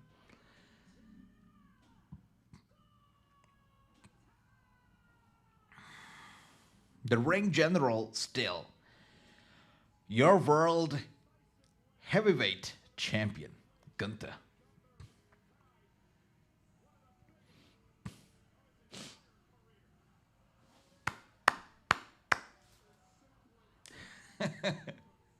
My brother Jonathan, you're the best. I'm sorry that Drew McIntyre did not win tonight, but it was great watching the pay-per-view with you and with everybody. Thank you so much for the love, guys. I tell you, it was an average, a really mediocre pay-per-view, right? I was hoping for a banger, but I wouldn't say it was a banger. I really wouldn't call this a banger. It was an average pay-per-view at the very best. Not a banger. This is not a banger. Yeah. And I see... look at that, by the way. We are looking at the prediction score here. Anil 3-2, Tony 4-1, True 4-1. Well, let's see. We've got... It seems like we've got a tie here once again. Because Ricky... Or did Ricky win? Let's see. That's right, 7 out of 10 here for prediction score here from Ricky, 8.5 from Tony, 7.5 from Anil. You know, I would give this, you guys are very generous. I would give this a 5.5 out of 10, really. Good show, but overall, if I'm talking about every single match, if you have to grade all the matches, honestly, let's start from the beginning, right? 1 second. Yeah, let's start from here. This was a good match, not bad. You know, this was a world title match, kicked off the show. The energy was high. Didn't like the outcome of it myself. I didn't like how Kevin Owens was super babyface towards the end of it, and he raised Cody's arm in victory and stuff. So predictable ending and awful celebration, but okay. Good start, anyways. Good match, right? So let's give them that. Then we talk about this one right here. Did not need to be on the pay per view. Should have not been on the pay per view. Gotta move on. This one was nice, chill, sweet, not bad. So that's that. This one was perhaps the best match, I would say. One of the best matches of the night, right? And this one, of course, I did not enjoy this match. The middle of it, I enjoyed the start. Didn't enjoy the middle. Seemed too stretched. Seemed I was dragged too much for my liking. And yeah, that's why I'm just gonna give it a 5.5. It wasn't the best pay per view. That's that. This was a house show, so it's true. Again, I have seen better crown jewels than this show. Let's just say that, and that's a big statement, right? That's a big statement. All right, so I hope that you all have a great night. I hope you all sleep well, and actually, must be still day for all of you, right? So I hope you have a great rest of the day. Enjoy your weekend ahead. Have a great time, and I will see all of you soon, and we'll stay in touch with all of you on the chat. And once again, congratulations to everybody for scoring very well on the predictions tonight. You know, this was just one of those very, very predictable events, I've got to say. Very predictable. But still, it is always a privilege and a pleasure watching the shows with all of you. So thank you so much for the love, guys. Thank you for being here. And I will see you all soon. You all take care, and I will stay in touch with you in the chat. Take care, guys. Have a good night. Sleep well. Much love. And I will see you in the next stream. Much love, guys. Have a good night. Take care.